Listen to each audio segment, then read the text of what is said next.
नमस्ते एस्पिरेंट्स। आज हम एक बहुत ही महत्वपूर्ण यात्रा पर निकल रहे हैं।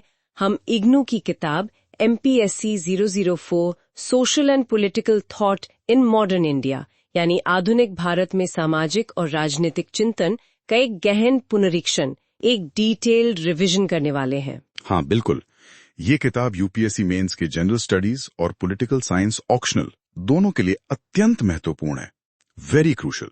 इस सत्र का उद्देश्य है आपको यूनिट 1 से लेकर यूनिट 15 तक हर पहलू, हर विचारक, हर अवधारणा मतलब कॉन्सेप्ट को विस्तार से समझाना।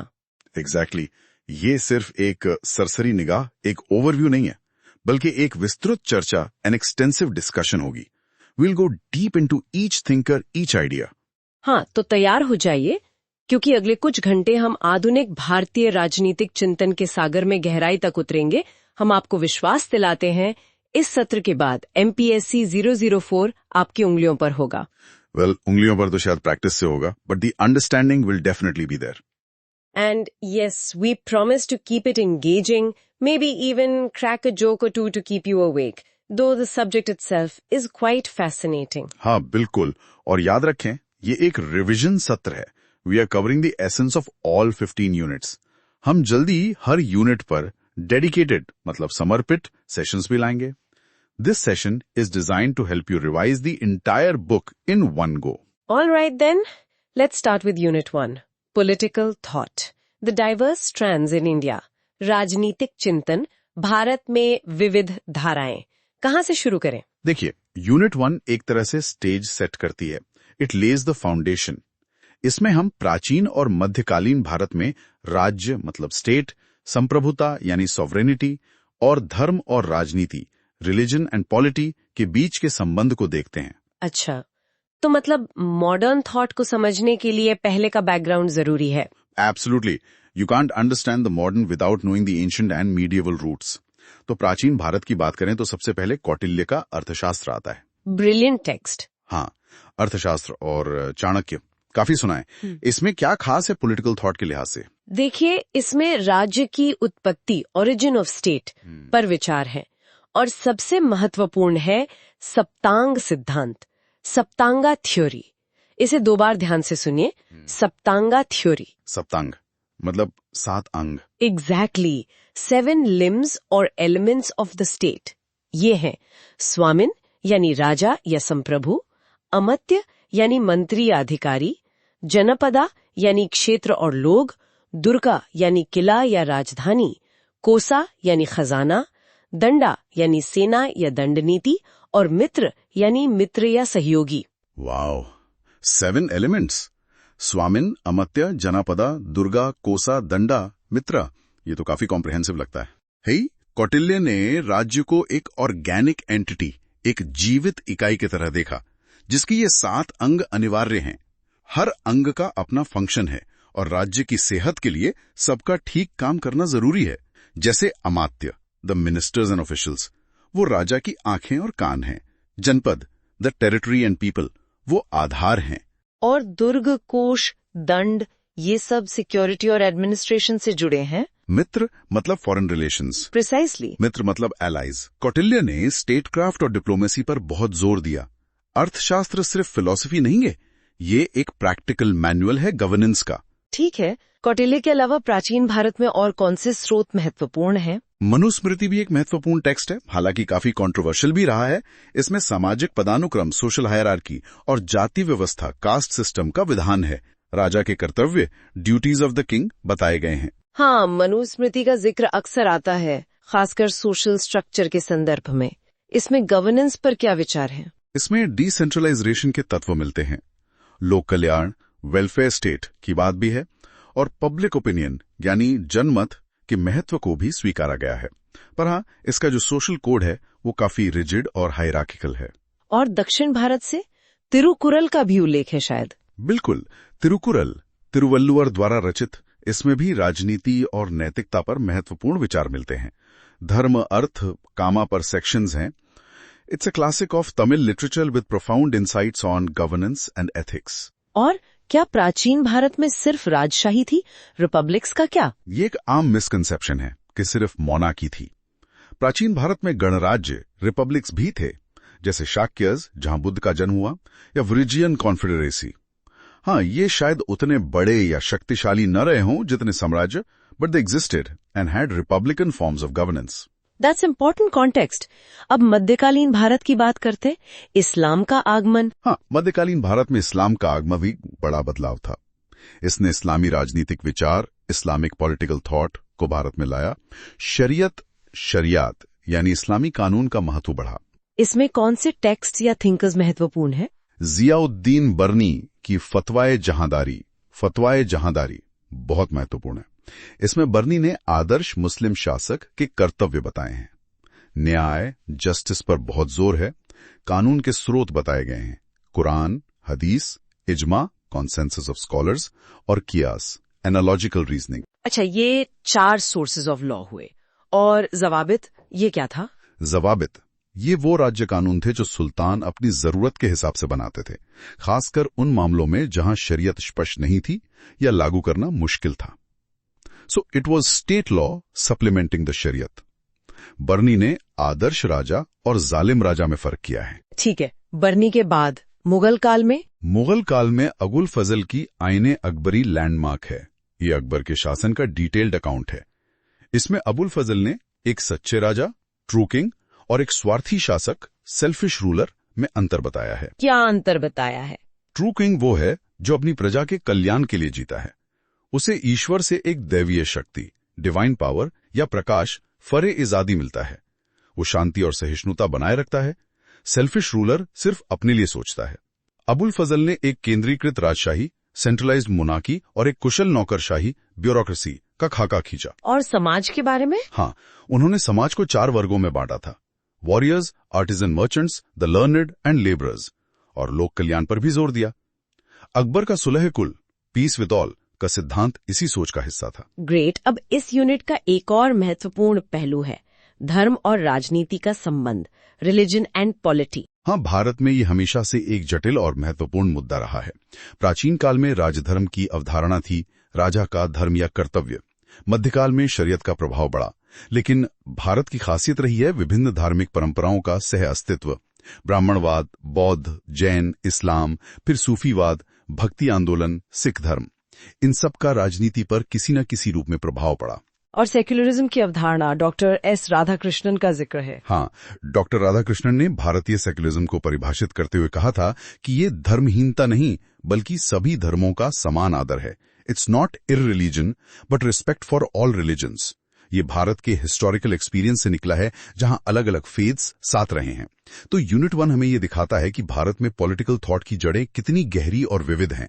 Ancient and medieval ideas continued to influence in some ways even the modern thinkers we'll discuss later. Colonial modernity, प्राच्यवादी विमर्श और औपनिवेशिक आधुनिकता, ये थोड़ा कॉम्प्लेक्स लगता है। हाँ, ये यूनिट थोड़ी theoretical है, but extremely important to understand how colonialism shaped India's self-perception and nationalism.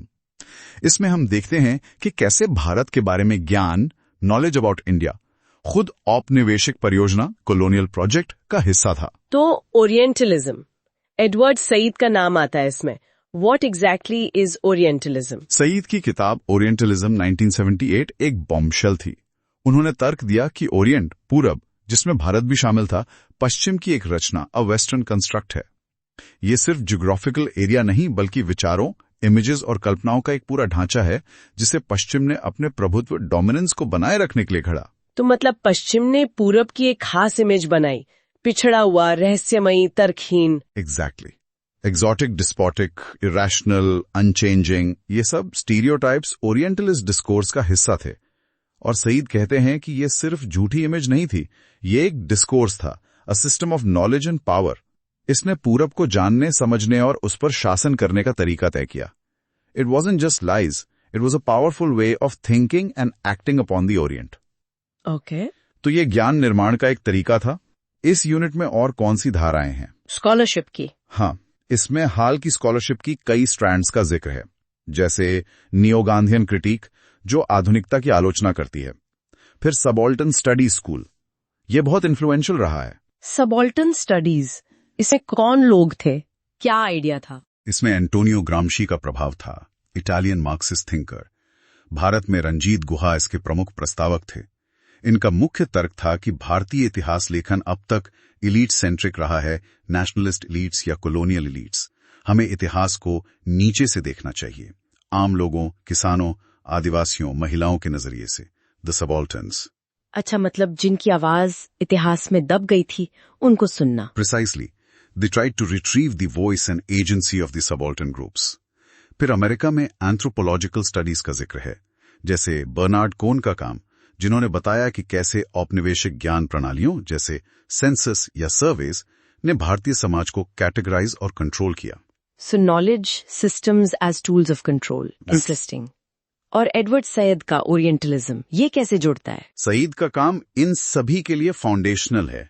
उन्होंने दिखाया कि कैसे एकेडमिक नॉलेज जैसे ओरिएंटल साइंस और कॉलोनियल पावर आपस में जुड़े हुए थे। Knowledge production wasn't innocent, it served imperial interests. ठीक है, अब बात करते हैं राष्ट्रवाद और औपनिवेशिक आधुनिकता की, नेशनलिज्म एंड कॉलोनियल मॉडर्निटी। ये इस यूनिट का कोर है। भारतीय राष्ट्रवाद कैसे उभरा? क्या ये सिर्फ पश्चिम का इमिटेशन था या कुछ अलग था? यहाँ पार्था चटर्जी का काम बहुत महत्वपूर्ण है। पार्था चटर्जी, उन्होंने क्या कहा? चटर्जी आर्ग्यू करते हैं कि भारतीय राष्ट्रवाद ने उपनिवेशवाद का विरोध तो किया, लेकिन उसने आधुनिकता, मॉडर्निटी को पूरी तरह खारिज नहीं किया। उसने एक डिफरेंस असर्ट किया। उसने कहा, हम आधुनिक बनेंगे लेकिन अपने तरीके से। We will be modern but we will be different. Different कैसे? चटर्जी कहते हैं कि राष्ट्रवादी नेताओं ने दुनिया को दो हिस्सों में बांटा।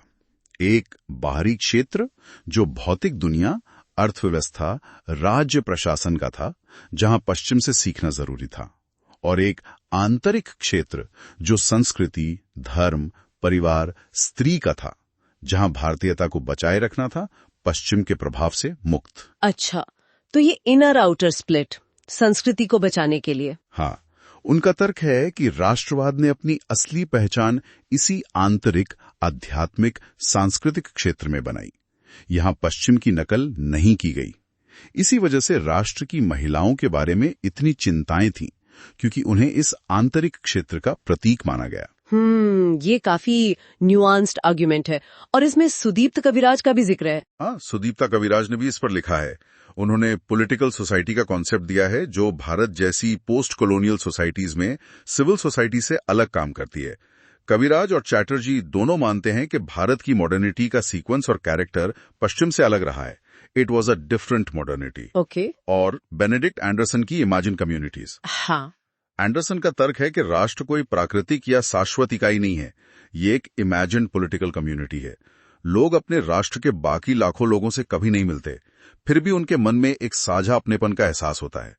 ये एहसास प्रिंट कैपिटलिज्म जैसे अखबार, उपन्यास के प्रसार से संभव हुआ, जिसने एक साथ लाखों लोगों को एक ही भाषा और विचारों से जोड़ा। So the nation exists in the minds of the people, imagined through shared narratives.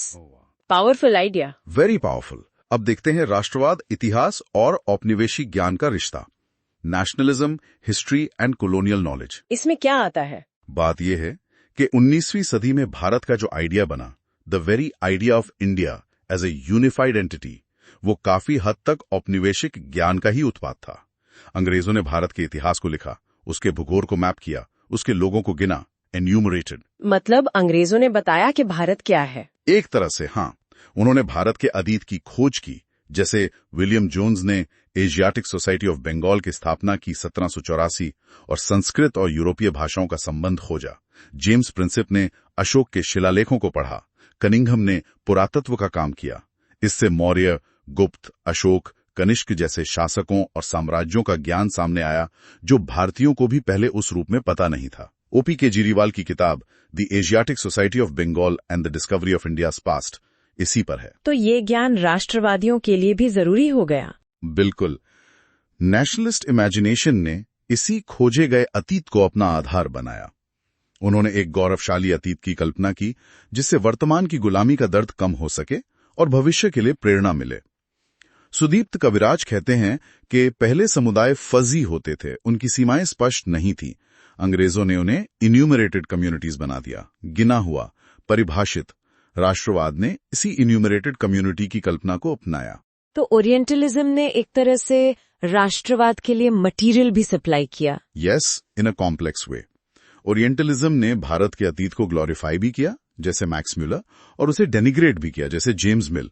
राष्ट्रवादियों ने ग्लोरिफिकेशन को अपनाया और डेनिग्रेशन का विरोध किया, लेकिन दोनों ही प्रक्रियाएं ओरिएंटलिस्ट फ्रेमवर्क के भीतर ही हो रही थी।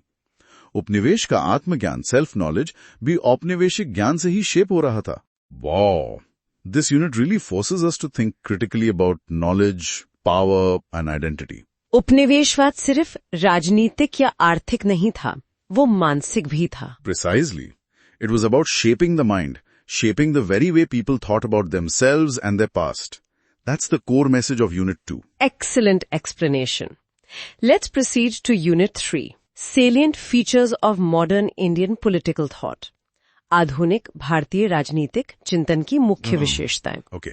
Unit 3 एक तरह से ब्रिज का काम करती है। ये हमें मॉडर्न इंडियन थॉट के ब्रॉड कॉन्टोर्स, उसके मुख्य थीम्स और टेंशन्स को समझने में मदद करती है। इसमें कहा गया है कि आधुनिक भारतीय विचार के 2 चरण थे, सोशल रिफॉर्म और नेशनलिज्म।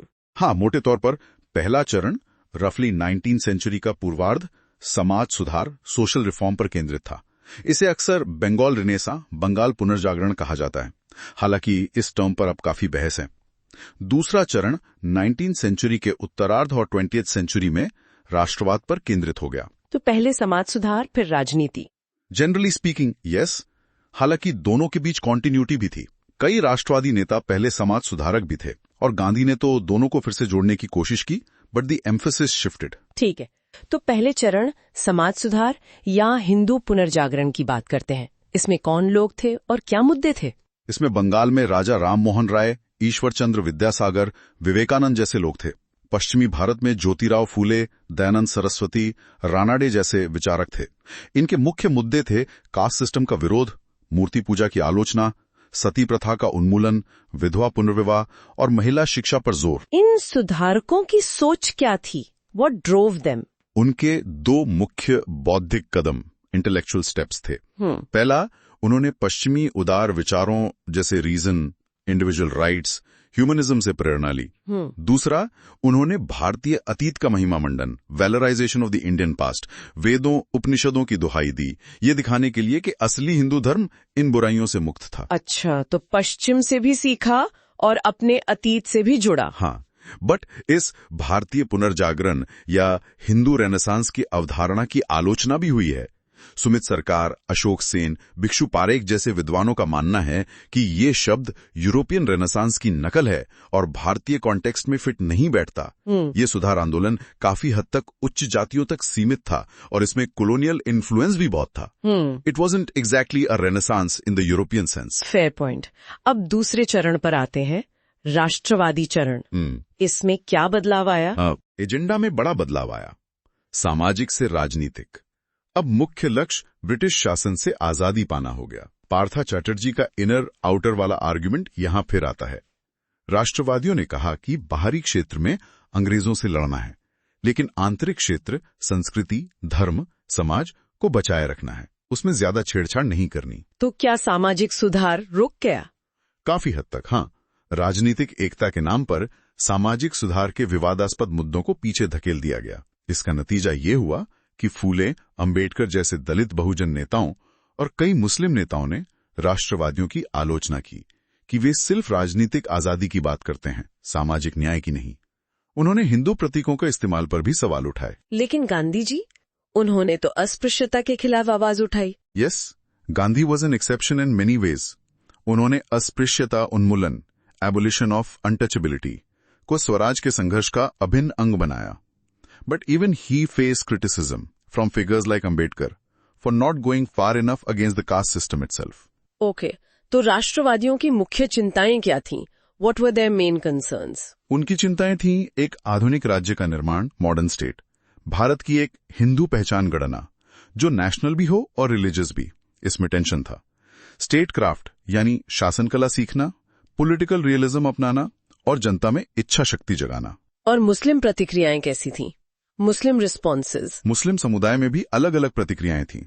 शुरू में दिल्ली कॉलेज जैसे संस्थानों से आधुनिक विचार आए, फिर सर सैयद अहमद खान ने अलीगढ़ आंदोलन चलाया, आधुनिक शिक्षा और अंग्रेजों से सहयोग पर जोर। उन्होंने इज्तिहाद की बात की, रीइंटरप्रिटेशन ऑफ इस्लामिक लॉ। और दूसरी तरफ साम्राज्य विरोधी धाराएं। हाँ, एक मजबूत एंटी इंपीरियलिस्ट करंट भी था, खासकर उलेमा, धार्मिक विद्वानों के बीच। जमालुद्दीन अल अफगानी जैसे पैन इस्लामिस्ट विचारकों का भी प्रभाव था। मोहम्मद इकबाल और मौलाना आजाद जैसे नेता भी इसी धारा से जुड़े थे, हालांकि उनके विचार बाद में बदले। So the Muslim response was not monolithic. ठीक है। और दलित बहुजन प्रतिक्रियाएं? दलित बहुजन रिस्पॉन्सेस ये भी बहुत महत्वपूर्ण है। फूले और बाद में अंबेडकर जैसे नेताओं ने मुख्य धारा के समाज सुधारकों और राष्ट्रवादियों दोनों से मोहभंग, डिसइल्यूजनमेंट व्यक्त किया। उन्होंने ब्राह्मणवादी वर्चस्व, ब्राह्मणिकल डोमिनेशन की तीखी आलोचना की। क्या उन्होंने उपनिवेशवाद का समर्थन किया? कुछ हद तक, हाँ। फूले और अंबेडकर दोनों ने माना कि ब्रिटिश शासन ने कम से कम कानून के शासन और शिक्षा के अवसर देकर ब्राह्मणवादी अत्याचार से कुछ राहत दी है। उन्होंने शिक्षा के महत्व पर बहुत जोर दिया क्योंकि उन्हें लगा कि ज्ञान ही मुक्ति का रास्ता है। They saw colonialism in some aspects as an opportunity for emancipation from age-old oppression. So Unit 3 gives us a map of the complex ideological landscape of modern India, the shift from reform to nationalism, the internal contradictions, and the diverse responses from different communities. Exactly. It highlights the major themes, the fault lines, and the key players who shaped the discourse. It sets the stage for discussing individual thinkers in the subsequent units. Brilliant. Let's dive into Unit 4, Early Nationalist Responses, Ram Mohan Roy, Bankim Chandra Chatterjee, Dayanand Saraswati, and Jyotiba Phule. ये चार बड़े नाम हैं। Indeed. ये चारों 19वीं सदी के दिग्गज हैं जिन्होंने आधुनिक भारतीय चिंतन की नींव रखी। यूनिट 4 इनके विचारों और ब्रिटिश शासन के प्रति इनकी प्रतिक्रियाओं का विश्लेषण करती है। इनके विचारों के स्रोत क्या थे? What influenced them? इनके विचार कई स्रोतों से प्रभावित थे। एक तो यूरोपीय ज्ञानोदय, यूरोपियन एनलाइटनमेंट था, reason, liberty, human rights. Macaulay के मैकॉलेज मिनट्स 1835 ने अंग्रेजी शिक्षा का रास्ता खोला। फिर German Darshan, German philosophy, can't, हर्डर, Hegel आदि का प्रभाव भी था, खासकर राष्ट्र और संस्कृति की अवधारणाओं पर। फ्रांसीसी क्रांति, फ्रेंच रेवोल्यूशन के नारे लिबर्टी, इक्वालिटी, फ्रेटर्निटी ने भी प्रेरित किया। और भारतीय परंपरा? हाँ, ये बहुत महत्वपूर्ण था। भगवत गीता, उपनिषद, वेद, इन पारंपरिक भारतीय विचारों, ट्रेडिशनल इंडियन थॉट का भी इन पर गहरा प्रभाव था। हालांकि इन्होंने उनकी व्याख्या अपने अपने तरीके से की। So it was a mix of western and Indian influences. चलिए एक एक करके देखते हैं। राजा राम मोहन रॉय, उन्हें फादर ऑफ मॉडर्न इंडिया भी कहा जाता है। हाँ, राम मोहन रॉय 1772 to 1833 एक पायनियरिंग फिगर थे। वो एक महान समाज सुधारक थे। उन्होंने सती प्रथा के उन्मूलन के लिए अथक अभियान चलाया, जिसके कारण 1829 में कानून बना। उन्होंने ब्रह्म समाज की स्थापना की 1828, जो एकेश्वरवाद, एक ईश्वर की अवधारणा और तर्क संगत धर्म पर आधारित था। उनका मानना था कि सामाजिक सुधार पहले होना चाहिए। हाँ, उनका मानना था कि सामाजिक और धार्मिक सुधार राजनीतिक प्रगति के लिए जरूरी है। इंटरेस्टिंगली, उन्होंने ब्रिटिश शासन का एक तरह से समर्थन किया। वो मानते थे कि ब्रिटिश शासन भारत को मध्ययुगीन अंधकार से निकालकर आधुनिकता की ओर ले जाने में एक ऐतिहासिक भूमिका, हिस्टोरिकल रोल निभा रहा है। प्रोविडेंस ने भेजा है इसे। अच्छा, ये तो सरप्राइजिंग है। हाँ, लेकिन वो क्रिटिकल सपोर्टर थे। उन्होंने प्रेस की स्वतंत्रता, फ्रीडम ऑफ प्रेस की जोरदार वकालत की और प्रशासनिक सुधारों की मांग भी की।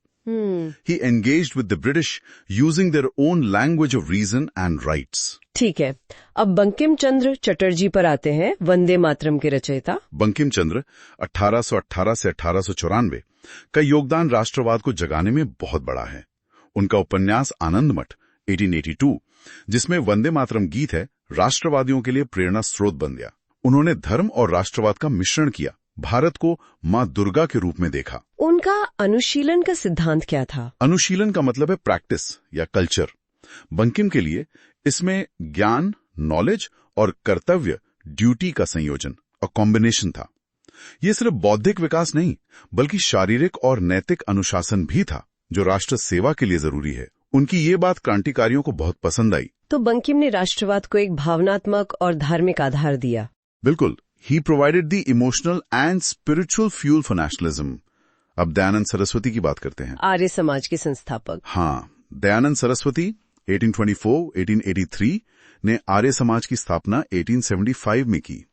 उनका नारा था वेदों की ओर लौटो, बैक टू द वेदास। उनका मानना था कि वेद ही एकमात्र सत्य ज्ञान है और अचूक हैं। इनफैलिबिलिटी ऑफ वेदास। उन्होंने बाद के हिंदू धर्म में आई कुरीतियों जैसे मूर्ति पूजा, कर्मकांड, बहुदेववाद का जोरदार खंडन किया। और जाति व्यवस्था पर उनके क्या विचार थे? उन्होंने जन्म आधारित जाति व्यवस्था की आलोचना की। वो मानते थे कि वर्ण व्यवस्था योग्यता और कर्म पर आधारित होनी चाहिए, जन्म पर नहीं। उन्होंने शुद्धि आंदोलन भी चलाया, जिससे हिंदू धर्म छोड़ चुके लोगों को वापस लाया जा सके। उनका राष्ट्रवाद भी काफी मजबूत था और वो स्वदेशी के समर्थक थे। ठीक है, अब चौथे विचारक ज्योतिबा फूले। ये बाकी तीनों से काफी अलग लगते हैं। बहुत अलग। ज्योतिबा फूले 1827 से 1890 एक सामाजिक क्रांतिकारी थे। वो माली जाति से थे और उन्होंने ब्राह्मणवादी वर्चस्व और जाति व्यवस्था पर सबसे तीखा हमला बोला।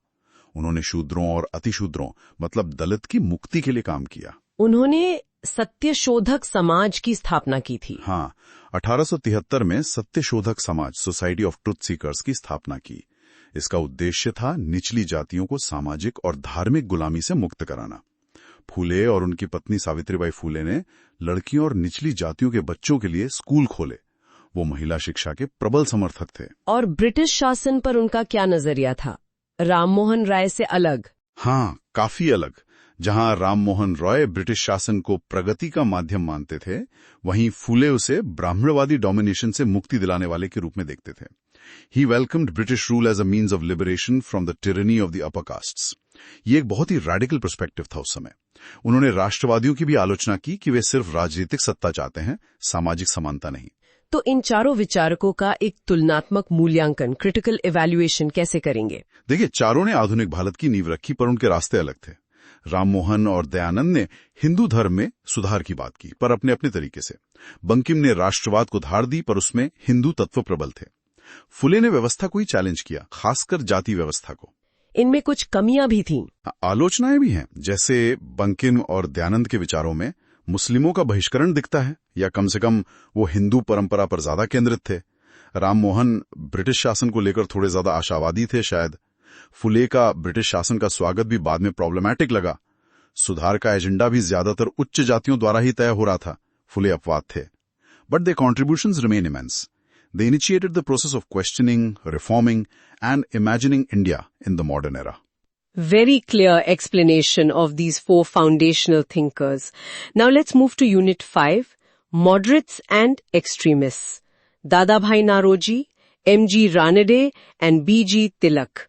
उदारवादी और उग्रवादी, ये तो कांग्रेस के अंदर की कहानी है। बिल्कुल, ये भारतीय राष्ट्रीय कांग्रेस के शुरुआती दौर की कहानी है, रफली 1885 से 1907-8 तक। इस दौर में कांग्रेस के भीतर दो प्रमुख विचारधाराएं या गुट उभरे, जिन्हें उदारवादी मॉडरेट्स और उग्रवादी एक्सट्रीमिस्ट्स कहा गया। इन्हें परिभाषित कैसे करेंगे? What distinguish them? देखिए, ये विभाजन बहुत रिजिड नहीं था, ओवरलैप भी था, लेकिन मोटे तौर पर उनके सामाजिक पृष्ठभूमि, सोशल बैकग्राउंड, दृष्टिकोण, आउटलुक और तरीकों, मेथड्स में अंतर था। उदारवादी ज्यादातर पश्चिमी शिक्षा प्राप्त उच्च वर्ग के पेशेवर, लॉयर्स, डॉक्टर्स, टीचर्स थे, जो शहरों से आते थे। उग्रवादियों का आधार थोड़ा ज्यादा व्यापक था, उनमें निम्न मध्यम वर्ग के लोग भी थे और उनका जुड़ाव पारंपरिक भारतीय संस्कृति से ज्यादा था। ओके, पहले उदारवादी विचारधारा को समझते हैं। उदारवादियों का ब्रिटिश शासन की न्यायप्रियता, सेंस ऑफ जस्टिस और उदारवाद लिबरलिज्म में गहरा विश्वास था। वो मानते थे कि ब्रिटिश शासन भारत के लिए ईश्वर का वरदान है, एक दैवीय विधान जो भारत को आधुनिक बना रहा है। They believed in the inherent goodness of British rule. तो वो आजादी नहीं चाहते थे। वो एकदम से आजादी नहीं, बल्कि ब्रिटिश साम्राज्य के भीतर स्वशासन, self government within the empire चाहते थे। उनका तरीका था संवैधानिक तरीके, कॉन्स्टिट्यूशनल मीन्स, याचिकाएं देना, पेटिशंस, प्रार्थना पत्र भेजना, प्रेयर्स, प्रतिनिधिमंडल भेजना, डेप्यूटेशंस, और ब्रिटिश संसद और जनता को भारत की समस्याओं से अवगत कराना। दे रिलाइड ऑन परसुएजन। इसके प्रमुख नेता कौन थे? दादाभाई नौरोजी का जिक्र है। हाँ, Dadabhai Naoroji, the grand old man of India, एक प्रमुख उदारवादी नेता थे। उनकी सबसे बड़ी देन है ड्रेन थियोरी या धन निष्कासन का सिद्धांत। उन्होंने आंकड़ों से साबित किया कि कैसे ब्रिटिश शासन भारत की संपत्ति लूट कर ब्रिटेन ले जा रहा है, जिससे भारत गरीब हो रहा है। उन्होंने इसे अन ब्रिटिश रूल कहा, मतलब अंग्रेज भारत में अपने ही सिद्धांतों के खिलाफ शासन कर रहे हैं। That's a powerful critic coming from a moderate.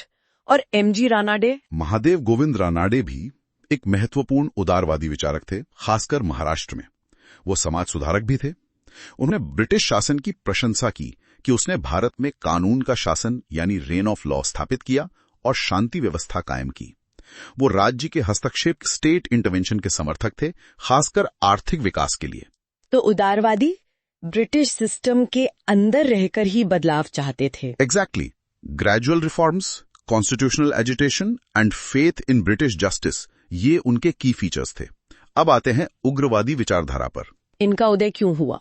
Why did extremism arise? उग्रवाद का उदय उदारवादी तरीकों से मोहभंग के कारण हुआ। युवा राष्ट्रवादियों को लगने लगा कि सिर्फ याचिकाओं से कुछ नहीं होगा। अंग्रेजों की नीतियां दमनकारी थी और वो भारतीयों की मांगों पर ध्यान नहीं दे रहे थे। कई कारण थे। सरकारी अत्याचार बढ़ रहा था, पश्चिमी विचारों की सुपीरियरिटी को चैलेंज किया जा रहा था, भारतीय मूल्यों और संस्कृति में गौरव का भाव बढ़ रहा था। इसमें विवेकानंद का भी प्रभाव था। 1890 में भयंकर अकाल पड़े और सरकार उदासीन रही, और लॉर्ड कर्जन के दमनकारी उपायों ने आग में घी का काम किया। कर्जन मतलब बंगाल विभाजन? हाँ, 1905 में बंगाल का विभाजन सबसे बड़ा ट्रिगर पॉइंट था। इसने पूरे देश में जबरदस्त विरोध पैदा किया और उग्रवादी राष्ट्रवाद को चरम पर पहुंचा दिया। उग्रवादियों की सोच क्या थी? What did they want and how? वो उदारवादियों की भिक्षावृत्ति की राजनीति, पॉलिटिक्स ऑफ मेंडिकेंसी की आलोचना करते थे। वे पूर्ण स्वराज या पूर्ण स्वतंत्रता की मांग कर रहे थे।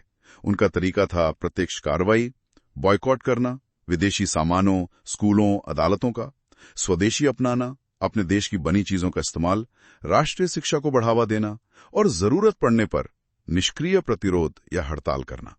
वह जनता को लामबंद करना चाहते थे। इसके प्रमुख नेता कौन थे? लाल बाल पाल का जिक्र आता है। हाँ, लाल बाल पाल की तिकड़ी मशहूर थी। लाला लाजपत राय पंजाब से, बाल गंगाधर तिलक महाराष्ट्र से और बिपिन चंद्र पाल बंगाल से।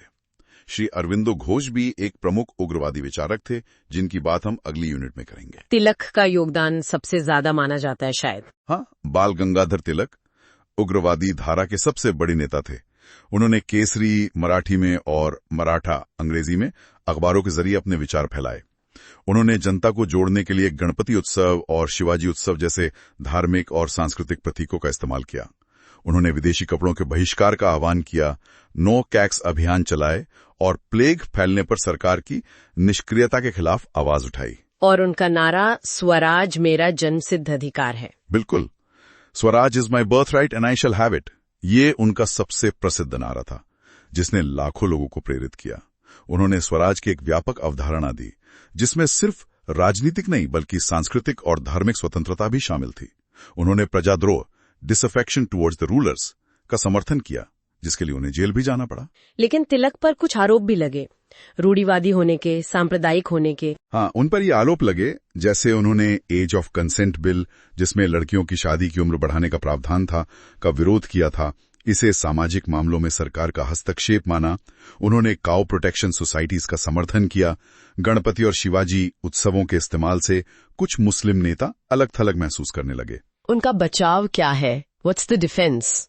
उनके समर्थक कहते हैं कि उनका मुख्य उद्देश्य राष्ट्रवादी था, जनता को जगाना और ब्रिटिश शासन के खिलाफ खड़ा करना। इसके लिए उन्होंने उन प्रतीकों और भाषा का इस्तेमाल किया जो जनता समझती थी। एज ऑफ कंसेंट बिल का विरोध सिर्फ उन्होंने नहीं, कई और राष्ट्रवादियों ने भी किया था, इस आधार पर कि विदेशी सरकार को हमारे सामाजिक मामलों में दखल देने का हक नहीं। उनका उद्देश्य सांप्रदायिक नहीं बल्कि राष्ट्रीय एकता था, ऐसा उनके समर्थक मानते हैं। It's a complex debate. Okay, तो उदारवादी और उग्रवादी में मुख्य अंतर क्या हुए? Let's compare them. देखिए, पहला अंतर था ब्रिटिश साम्राज्य के प्रति दृष्टिकोण। उदारवादी उसे अच्छा मानते थे, उग्रवादी बुरा। दूसरा, लक्ष्य उदारवादी स्वशासन चाहते थे, उग्रवादी पूर्ण स्वराज्य। तीसरा, तरीके उदारवादी संवैधानिक थे, उग्रवादी बहिष्कार, स्वदेशी, निष्क्रिय प्रतिरोध जैसे तरीके अपनाते थे।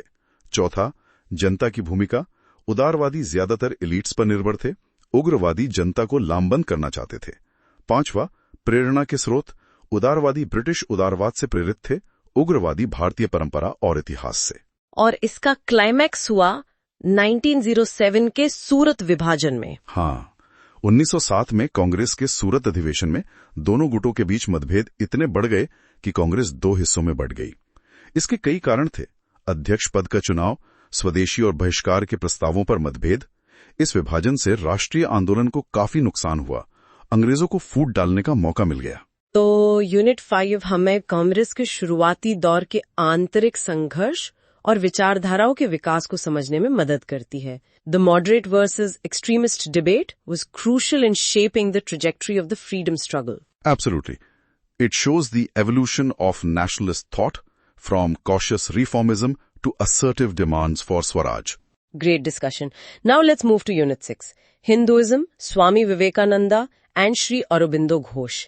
हिंदू धर्म, स्वामी विवेकानंदा और श्री अरबिंदो घोष, ये दोनों भी बड़े नाम हैं। हाँ, विवेकानंद और अरबिंदो दोनों ने हिंदू धर्म की एक नई गतिशील व्याख्या प्रस्तुत की और उसे राष्ट्रवाद से जोड़ा। They reinterpreted Hinduism for the modern age and linked it to the national cause. पहले स्वामी विवेकानंदा की बात करते हैं। शिकागो भाषण के लिए बहुत प्रसिद्ध है। बिल्कुल। स्वामी विवेकानंद 1863-1902, जिनका मूल नाम नरेंद्रनाथ दत्त था, रामकृष्ण परमहंस के शिष्य थे। 1893 में शिकागो में विश्व धर्म संसद में उनके भाषण ने उन्हें विश्व प्रसिद्ध बना दिया। उनका दर्शन क्या था? नियो वेदांता। हाँ, उनके दर्शन को नव वेदांत, नियो वेदांत फिलॉसफी कहा जाता है। ये वेदांत के अद्वैत सिद्धांत पर आधारित था कि ईश्वर ब्रह्म ही एकमात्र सत्य है, ये जगत माया है और हर आत्मा मूलतः परमात्मा का ही अंश है। एटमन इज ब्रह्मन। लेकिन विवेकानंद ने इसे सिर्फ दार्शनिक चर्चा तक सीमित नहीं रखा। उन्होंने इसे प्रैक्टिकल कैसे बनाया? उन्होंने कर्म योग पर जोर दिया, निष्काम कर्म, बिना फल की इच्छा के सेवा करना। उनका मानना था कि वेदांत को व्यवहार में लाना होगा।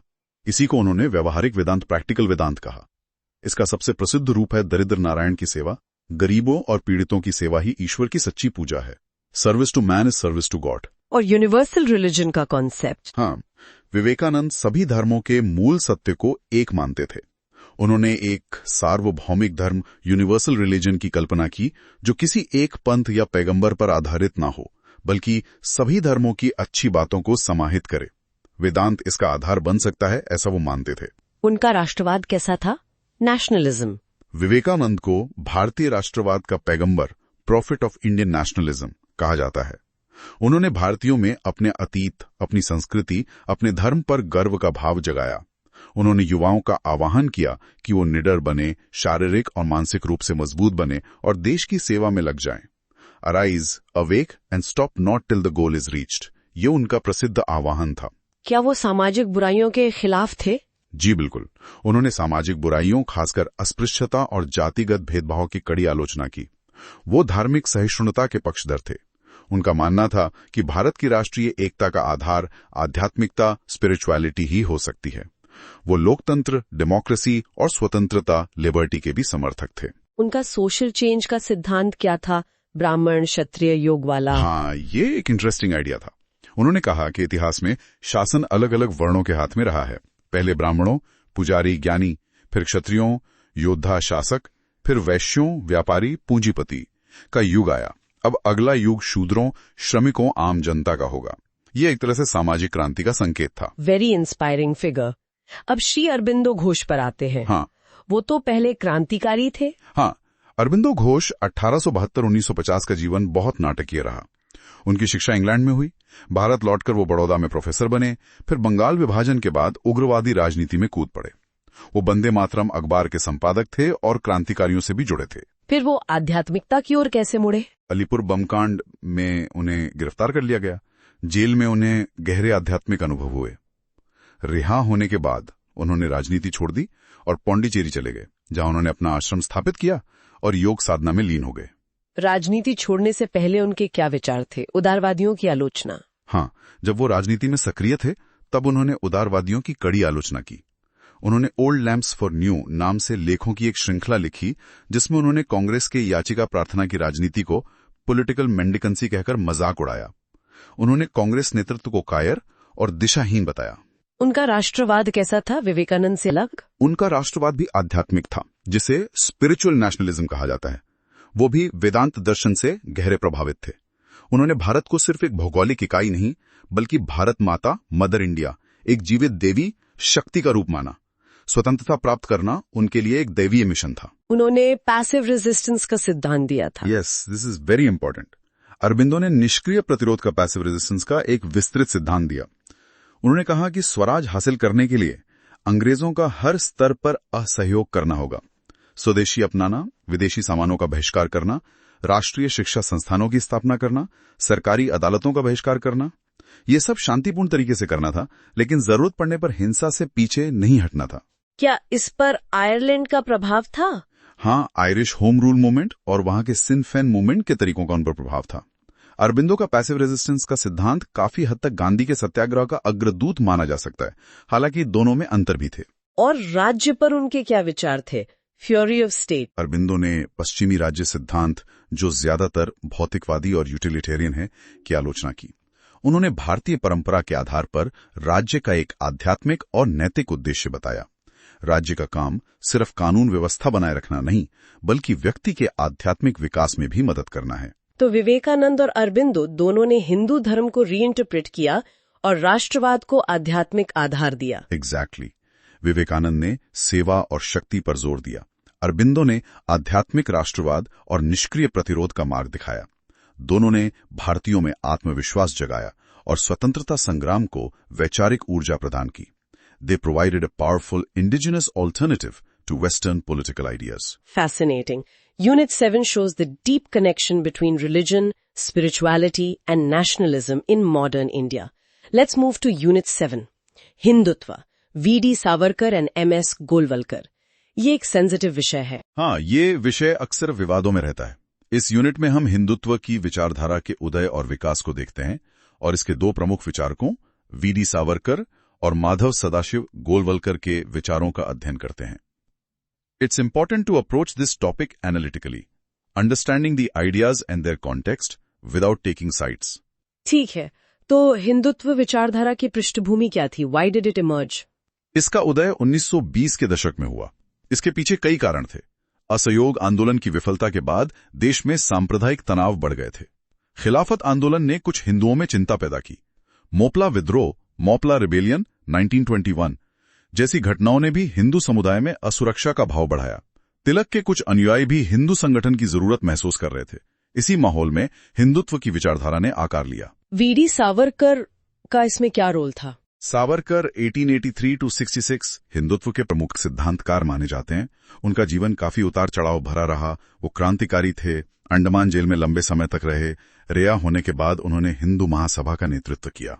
उनके राजनीतिक और सामाजिक विचार क्या थे? सावरकर रैशनैलिटी और रीजन पे जोर देते थे, जिसे उन्होंने अज्ञेयवाद, रैशनलिज्म और यथार्थवाद, पॉजिटिविज्म कहा। वो जीवन को एक संघर्ष, लाइफ स्ट्रगल मानते थे। हिंसा और अहिंसा को लेकर उनका दृष्टिकोण प्रैग्मैटिक था। वो मानते थे कि जरूरत पड़ने पर हिंसा जरूरी है। उनकी नैतिकता सापेक्ष, रिलेटिविस्टिक एथिक्स थी, निरपेक्ष नहीं। वो विज्ञान और प्रौद्योगिकी के प्रबल समर्थक थे। और सामाजिक सुधार पर? इंटरेस्टिंगली, सावरकर ने सामाजिक सुधारों का समर्थन किया। उन्होंने जाति व्यवस्था की कड़ी आलोचना की और अस्पृश्यता के विरोध में काम किया। खासकर रत्नागिरी में नजरबंदी के दौरान उन्होंने कई हिंदू शास्त्रों की भी आलोचना की, जो उनके अनुसार अंधविश्वास फैलाते थे। वो महिलाओं की स्थिति सुधारने के भी पक्षधर थे। So he was a social reformer in some ways, combined with being a political radical. अब आते हैं उनके हिंदू राष्ट्रवाद पर। हाँ। हिंदुत्व की उनकी परिभाषा क्या थी? 1923 में जेल में रहते हुए उन्होंने Hindutva, who is a Hindu नाम से एक पुस्तिका लिखी, जो 1924 में प्रकाशित हुई। ये हिंदुत्व विचारधारा का फाउंडेशनल टेक्स्ट है। इसमें उन्होंने हिंदुत्व को परिभाषित किया। ये सिर्फ हिंदू धर्म, हिंदुइज्म एज अ रिलीजन नहीं है, बल्कि एक सांस्कृतिक और राष्ट्रीय पहचान है। It's about cultural nationalism. तो उनके अनुसार हिंदू कौन है? Who is a Hindu? Savarkar ने हिंदू होने की 3 कसौटियां बताई। पहला, जो भारत को अपनी पितृभूमि, फादरलैंड या पितृभूमि मानता हो, मतलब जिसका जन्म या वंश भारत से जुड़ा हो। दूसरा, जो भारत को अपनी पुण्य भूमि, होली लैंड या पुण्य भूमि मानता हो, मतलब जिसके धर्म का उद्गम भारत में हुआ हो। तीसरा, जिसकी समान संस्कृति, कॉमन कल्चर या संस्कृति हो। तो इस परिभाषा के अनुसार कौन हिंदू नहीं हुए? इस परिभाषा के अनुसार मुसलमान और ईसाई, जिनका धर्म भारत के बाहर उत्पन्न हुआ, उनकी पुण्य भूमि भारत से बाहर है, वे हिंदू नहीं माने जा सकते, भले ही वो भारत को अपनी पितृभूमि मानते हों। हालांकि सावरकर ने स्पष्ट किया कि हिंदू राष्ट्र और भारतीय राज्य अलग अलग हैं। भारतीय राज्य में सभी नागरिकों को समान अधिकार मिलने चाहिए, चाहे उनका धर्म कुछ भी हो। But the nation, according to him, was fundamentally Hindu in its cultural essence. इसका आलोचनात्मक अध्ययन क्या कहता है? आलोचना यह है कि ये परिभाषा गैर हिंदुओं, खासकर मुसलमानों और ईसाइयों को अदर बनाती है, उन्हें सेकंड क्लास सिटीजन्स जैसा महसूस करा सकती है। ये भारत की साझी विरासत और मिलीजुली संस्कृति, कॉम्पोजिट कल्चर को नजरअंदाज करती है। ये हिंदुत्व को हिंदू धर्म से ज्यादा राजनीतिक और सांस्कृतिक पहचान देता है। ठीक है, अब हिंदुत्व के विकास और राष्ट्रीय स्वयंसेवक संघ या आरएसएस की बात करते हैं। हाँ, हिंदुत्व की विचारधारा को संगठनात्मक रूप देने में आरएसएस का बड़ा हाथ रहा। आरएसएस की स्थापना 1925 में नागपुर में डॉक्टर केशव बलिराम हेडगेवार ने की थी। इसका उद्देश्य था हिंदू समाज को संगठित और मजबूत बनाना, उसमें अनुशासन और राष्ट्रीय चरित्र का निर्माण करना। और एमएस गोलवलकर, गुरुजी? हेडगेवार के बाद एमएस गोलवलकर, जिन्हें गुरुजी कहा जाता था, 1940 से 1973 तक आरएसएस के सरसंघ चालक हैं। उनके नेतृत्व में आरएसएस का काफी विस्तार हुआ। उन्होंने हिंदुत्व की विचारधारा को और विकसित किया। गोलवलकर का हिंदू राष्ट्रवाद कैसा था, सावरकर से अलग? गोलवलकर ने भी राष्ट्र को मातृभूमि, नेशन एज मदरलैंड, के रूप में देखा। उन्होंने क्षेत्रीय राष्ट्रवाद, जो सिर्फ भूगोल पर आधारित हो, को खारिज किया। उनका मानना था कि राष्ट्र का आधार साझा संस्कृति, इतिहास और जीवन मूल्य होते हैं, जो भारत में हिंदू संस्कृति है। सावरकर की तरह उन्होंने भी हिंदू राष्ट्र की बात की। अल्पसंख्यकों पर उनके क्या विचार थे? गोलवलकर के विचार अल्पसंख्यकों, खासकर मुसलमानों और ईसाइयों को लेकर सावरकर से ज्यादा कठोर माने जाते हैं। उनकी किताब वी और अ नेशनहुड डिफाइंड 1939 में उन्होंने कहा था कि गैर हिंदुओं को या तो हिंदू संस्कृति को पूरी तरह अपना लेना चाहिए, आत्मसातकरण, एसिमिलेशन, या फिर हिंदू राष्ट्र के अधीन बिना किसी विशेष अधिकार के रहना होगा। बाद में उन्होंने भारतीयकरण की बात की, जिसका मतलब था कि अल्पसंख्यकों को राष्ट्रीय मुख्य धारा में शामिल होना चाहिए, अपनी अलग पहचान छोड़कर। ये विचार काफी विवादास्पद रहे हैं। हाँ, बहुत विवादास्पद। इनकी कड़ी आलोचना हुई है कि ये भारत के संविधान के धर्मनिरपेक्ष और समावेशी चरित्र के खिलाफ हैं। गोलवलकर के समर्थक कहते हैं कि उनके विचारों को कॉन्टेक्स्ट में समझना चाहिए और बाद में उनमें नरमी आई थी, but these ideas remain highly contested. Golwalkar के सामाजिक और राजनीतिक विचार क्या थे? उन्होंने समाज की जैविक एकता, ऑर्गेनिक यूनिटी पर जोर दिया, जिसमें हर अंग का अपना महत्व हो। उन्होंने एकात्म मानववाद, इंटीग्रल ह्यूमनिज्म के विचार की नींव रखी, जिसे बाद में दीनदयाल उपाध्याय ने विकसित किया। राजनीतिक रूप से उन्होंने 3 विश्व दृष्टिकोणों, वर्ल्ड व्यूज की बात की: पूंजीवाद कैपिटलिज्म, साम्यवाद कम्युनिज्म और हिंदू अध्यात्मवाद, हिंदू स्पिरिचुअलिज्म। उन्होंने पूंजीवाद और साम्यवाद दोनों की आलोचना की, क्योंकि वे भौतिकवादी थे और समाज को बांटते थे। उन्होंने हिंदू अध्यात्मवाद को श्रेष्ठ बताया, जो व्यक्ति और समाज के बीच संतुलन बनाता है। नेगेटिव एंड पॉजिटिव हिंदुत्व, ये क्या है? कुछ विश्लेषक कहते हैं कि गोलवलकर का शुरुआती हिंदुत्व ज्यादा नेगेटिव था, मतलब वो गैर हिंदुओं के प्रति ज्यादा विरोधी था।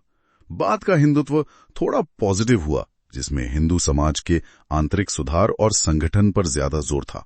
But again, this is a matter of interpretation. तो यूनिट 7 हमें हिंदुत्व की विचारधारा, उसके प्रमुख सिद्धांतकारों सावरकर और गोलवलकर और आरएसएस के उदय के बारे में बताती है। ये समझना जरूरी है कि हिंदू धर्म और हिंदुत्व 2 अलग-अलग अवधारणाएं हैं, हालांकि वे जुड़ी हुई हैं। हिंदुत्व एक राजनीतिक विचारधारा है। Exactly. It's crucial to distinguish between Hinduism as a diverse religious tradition and Hindutva as a specific political ideology aiming to define Indian national identity in predominantly Hindu cultural terms. Understanding this distinction and the historical context is key. Indeed. Let's move on to Unit 8, Muslim Thought. Sir Syed Ahmad Khan, Mohammad Iqbal, मौलाना मौदूदी और मोहम्मद अली जना, मुस्लिम चिंतन, ये भी एक बहुत महत्वपूर्ण unit है। हाँ, इसमें हम आधुनिक भारत के कुछ प्रमुख मुस्लिम विचारकों और नेताओं के विचारों को देखते हैं। यह समझना जरूरी है कि मुस्लिम समुदाय भी वैचारिक रूप से मोनोलिथिक नहीं था, उसमें भी बहुत डाइवर्सिटी थी। इसकी ऐतिहासिक पृष्ठभूमि क्या है, हिस्टोरिकल बैकग्राउंड? 1857 के विद्रोह, रिवॉल्ट ऑफ 1857 का मुस्लिम समुदाय पर गहरा असर पड़ा। अंग्रेजों ने विद्रोह के लिए काफी हद तक मुसलमानों को जिम्मेदार ठहराया और उनके प्रति दमनकारी रवैया अपनाया। इससे मुसलमानों में पिछड़ेपन और असुरक्षा का भाव बढ़ा। औपनिवेशिक शासन के प्रति उनकी प्रतिक्रियाएं अलग अलग थीं। सबसे पहले सर सैयद अहमद खान का नाम आता है। जी, सर सैयद 1817, 1898, 98, 19th सेंचुरी के उत्तरार्ध के सबसे प्रभावशाली मुस्लिम नेता और सुधारक थे। उन्होंने 1857 के विद्रोह पर लिखा और अंग्रेजों को यह समझाने की कोशिश की कि सारे मुसलमान विद्रोही नहीं थे।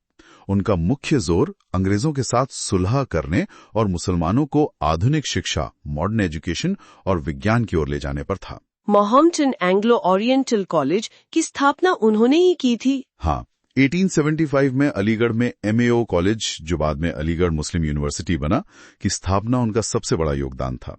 उन्होंने तहजीब उल इखलाक नाम की पत्रिका भी निकाली, जिसमें सामाजिक सुधार और आधुनिक विचारों का प्रचार किया। वो उदारवादी विचारों से प्रभावित थे और कुरान की तर्कसंगत व्याख्या पर जोर देते थे। उन्होंने इज्तिहाद, independent reasoning in Islamic law का समर्थन किया। उनका कांग्रेस के प्रति क्या दृष्टिकोण था? Why was he opposed to it? शुरू में सर सैयद कांग्रेस के विरोधी नहीं थे, पर बाद में वो इसके कटु आलोचक बन गए। इसके कई कारण थे। उन्हें लगता था कि कांग्रेस मुख्य रूप से हिंदुओं की संस्था है और उसके तरीके मुसलमानों के हितों के खिलाफ हैं। हिंदी उर्दू विवाद, हिंदी उर्दू कंट्रोवर्सी ने भी उन्हें चिंतित किया। उन्हें लगता था कि ब्रिटिश मॉडल की चुनाव प्रणाली, इलेक्टोरल सिस्टम भारत के लिए उपयुक्त नहीं है, क्योंकि इसमें मुस्लिम अल्पसंख्यक हमेशा हारेंगे। इसलिए उन्होंने मुसलमानों के लिए एक अलग राजनीतिक रास्ते की वकालत की और अंग्रेजों से वफादारी पर जोर दिया। उनकी आलोचना भी हुई। हाँ, कई राष्ट्रवादी मुसलमानों ने उनकी आलोचना की कि वो अंग्रेजों के हाथ में खेल रहे हैं और मुस्लिम समुदाय को राष्ट्रीय आंदोलन से अलग कर रहे हैं। But his emphasis on modern education had a lasting impact. ठीक है, अब मोहम्मद इकबाल की बात करते हैं, सारे जहां से अच्छा के शायर। हाँ, अल्लामा इकबाल 1877 और 1938 एक महान कवि और दार्शनिक थे। उनकी शुरुआती कविताएं जैसे तराना-ए-हिंद, सारे जहां से अच्छा, गहरी राष्ट्रवादी भावना से ओतप्रोत हैं। वो भारत की मिलीजुली संस्कृति की बात करते थे। लेकिन बाद में उनके विचारों में बदलाव आया। हाँ, बाद में इकबाल पश्चिमी राष्ट्रवाद के आलोचक बन गए। उन्हें लगा कि यह क्षेत्रीयता पर आधारित है और लोगों को बांटता है। उन्होंने इस्लामी सार्वभौमिकता या उम्मा की बात की। उनका मानना था कि मुसलमानों के लिए राष्ट्र का आधार धर्म होना चाहिए, न कि भूगोल। It was a non territorial concept of nationhood initially. फिर अलग राज्य का विचार कैसे आया? राजनीतिक रूप से इकबाल मुस्लिम लीग से जुड़े और पृथक निर्वाचन मंडल, सेपरेट इलेक्टोरेट्स का समर्थन किया। 1930 में मुस्लिम लीग के इलाहाबाद अधिवेशन में अध्यक्षीय भाषण देते हुए उन्होंने पहली बार एक संगठित उत्तर पश्चिम भारतीय मुस्लिम राज्य, north West Indian Muslim state का विचार पेश किया। पंजाब, सिंध, बलूचिस्तान और NWFP को मिलाकर। हालांकि ये अभी पाकिस्तान का स्पष्ट विचार नहीं था, पर इसने बीज बो दिए। तो इकबाल के विचारों में एक शिफ्ट था from composite nationalism to Muslim identity politics. Yes, that's a common interpretation. His intellectual journey was complex. अब मौलाना मौदूदी को देखते हैं। जमाते इस्लामी के संस्थापक सैयद अबुल आला मौदूदी 1930-1979 20वीं सदी के सबसे प्रभावशाली इस्लामी विचारकों में से एक थे। उन्होंने 1941 में जमाते इस्लामी की स्थापना की। उनके शुरुआती विचार संयुक्त राष्ट्रवाद, कॉम्पोजिट नेशनलिज्म के समर्थक लगते थे। वो कांग्रेस के साथ भी जुड़े थे, लेकिन बाद में वो भी बदल गए। हाँ, बाद में मौदूदी ने तर्क दिया कि इस्लाम सिर्फ एक धर्म नहीं, बल्कि एक संपूर्ण जीवन व्यवस्था, दीन है, जिसका अपना राजनीतिक सिद्धांत है। उन्होंने क्षेत्रीय राष्ट्रवाद को इस्लाम के खिलाफ माना। उनके अनुसार मुसलमान एक अलग राष्ट्रीयता, इस्लामिक नेशनहुड है, जो भूगोल से बंधी नहीं है। उन्होंने अंग्रेजों के खिलाफ संघर्ष को भी इस्लामिक नजरिए से देखा और गैर मुस्लिम शासन को अस्वीकार किया। उनका लक्ष्य एक इस्लामी राज्य की स्थापना था। तो वो पाकिस्तान के समर्थक थे? इनिशियली नो, वो मुस्लिम लीग के धर्मनिरपेक्ष राष्ट्रवाद के भी आलोचक थे। वो एक पैन इस्लामिक राज्य चाहते थे, लेकिन विभाजन के बाद वो पाकिस्तान चले गए और वहां इस्लामी राज्य की स्थापना के लिए काम किया। His ideas have had a huge influence on Islamist movements globally. ठीक है, अब आते हैं मोहम्मद अली जिन्ना पर, the most pivotal figure in this context. Indeed, जिन्ना 1876 और 1948 का राजनीतिक सफर शायद सबसे ज्यादा परिवर्तनशील रहा। अपने शुरुआती करियर में वो एक कट्टर राष्ट्रवादी और उदारवादी थे।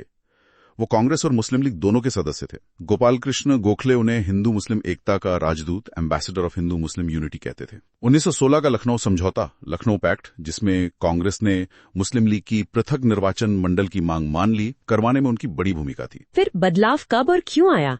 What led to the change? Gandhi ji के असहयोग खिलाफत आंदोलन, नॉन कोऑपरेशन खिलाफत मूवमेंट 1920-22 से जिन्ना सहमत नहीं थे। उन्हें लगता था कि गांधी धर्म को राजनीति में ला रहे हैं और भीड़ को भड़का रहे हैं। वो संवैधानिक तरीकों में विश्वास रखते थे। 1927 में उन्होंने मुस्लिम नेताओं के साथ मिलकर दिल्ली घोषणा की, जिसमें संयुक्त निर्वाचन मंडल, जॉइंट इलेक्टोरेट्स स्वीकार करने की बात थी, बशर्ते कुछ मुस्लिम मांगे मान ली जाएं। लेकिन नेहरू रिपोर्ट से वो निराश हुए और पृथक निर्वाचन मंडल को भी खत्म करने की सिफारिश की। इससे जिन्ना और कई मुस्लिम नेता बहुत निराश हुए। इसके जवाब में जिन्ना ने अपनी 14 सूत्रीय मांगे रखी, जिनमें मुसलमानों के लिए पर्याप्त राजनीतिक सुरक्षा उपायों की मांग थी। इसके बाद वो मुस्लिम लीग के प्रमुख नेता बन गए। हाँ, 1930 के दशक में जिन्ना ने मुस्लिम लीग को पुनर्गठित किया। 1937 के चुनावों में लीग का प्रदर्शन बहुत अच्छा नहीं रहा, खासकर मुस्लिम बहुल प्रांतों में। लेकिन कांग्रेस ने चुनाव जीतने के बाद लीग के साथ गठबंधन सरकार बनाने से इनकार कर दिया। कांग्रेस मंत्रालयों के कामकाज की भी मुसलमानों के हितों की अनदेखी के लिए आलोचना हुई, हालांकि ये आरोप विवादित हैं। इन सब घटनाओं ने जिन्ना और लीग को और कट्टर बनाया।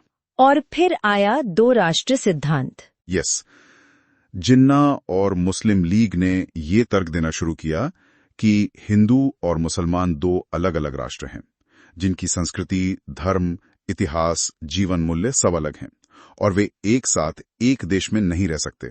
इसलिए मुसलमानों के लिए एक अलग राष्ट्र राज्य पाकिस्तान जरूरी है। और लाहौर प्रस्ताव। मार्च 1940 में मुस्लिम लीग के लाहौर अधिवेशन में प्रसिद्ध लाहौर प्रस्ताव, लाहौर रेजोल्यूशन पारित किया गया, जिसमें स्पष्ट रूप से भारत के उत्तर पश्चिमी और पूर्वी क्षेत्रों में मुस्लिम बहुल इलाकों को मिलाकर स्वतंत्र राज्य, इंडिपेंडेंट स्टेट्स बनाने की मांग की गई। इसी को बाद में पाकिस्तान की मांग का आधार माना गया। क्या इस सिद्धांत का विरोध नहीं हुआ? बिल्कुल हुआ। कांग्रेस ने इसका पुरजोर विरोध किया। कई राष्ट्रवादी मुस्लिम नेता जैसे मौलाना अबुल कलाम आजाद ने इसका खंडन किया। 1940 में ही आजाद मुस्लिम कॉन्फ्रेंस हुई, जिसमें कई मुस्लिम संगठनों ने हिस्सा लिया और अविभाजित भारत का समर्थन किया।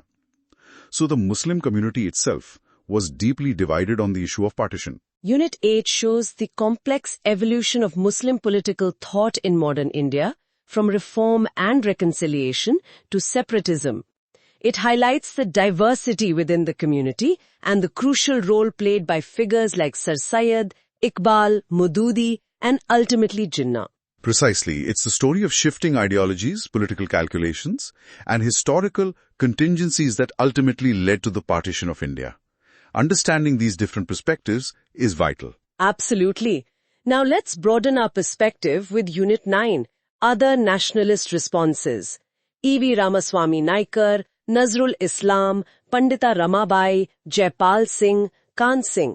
ये मुख्य धारा से हटकर आवाजें हैं। हाँ, ये यूनिट हमें याद दिलाती है कि भारतीय राष्ट्रवाद सिर्फ कांग्रेस या मुस्लिम लीग या हिंदू या मुस्लिम विचारों तक सीमित नहीं था।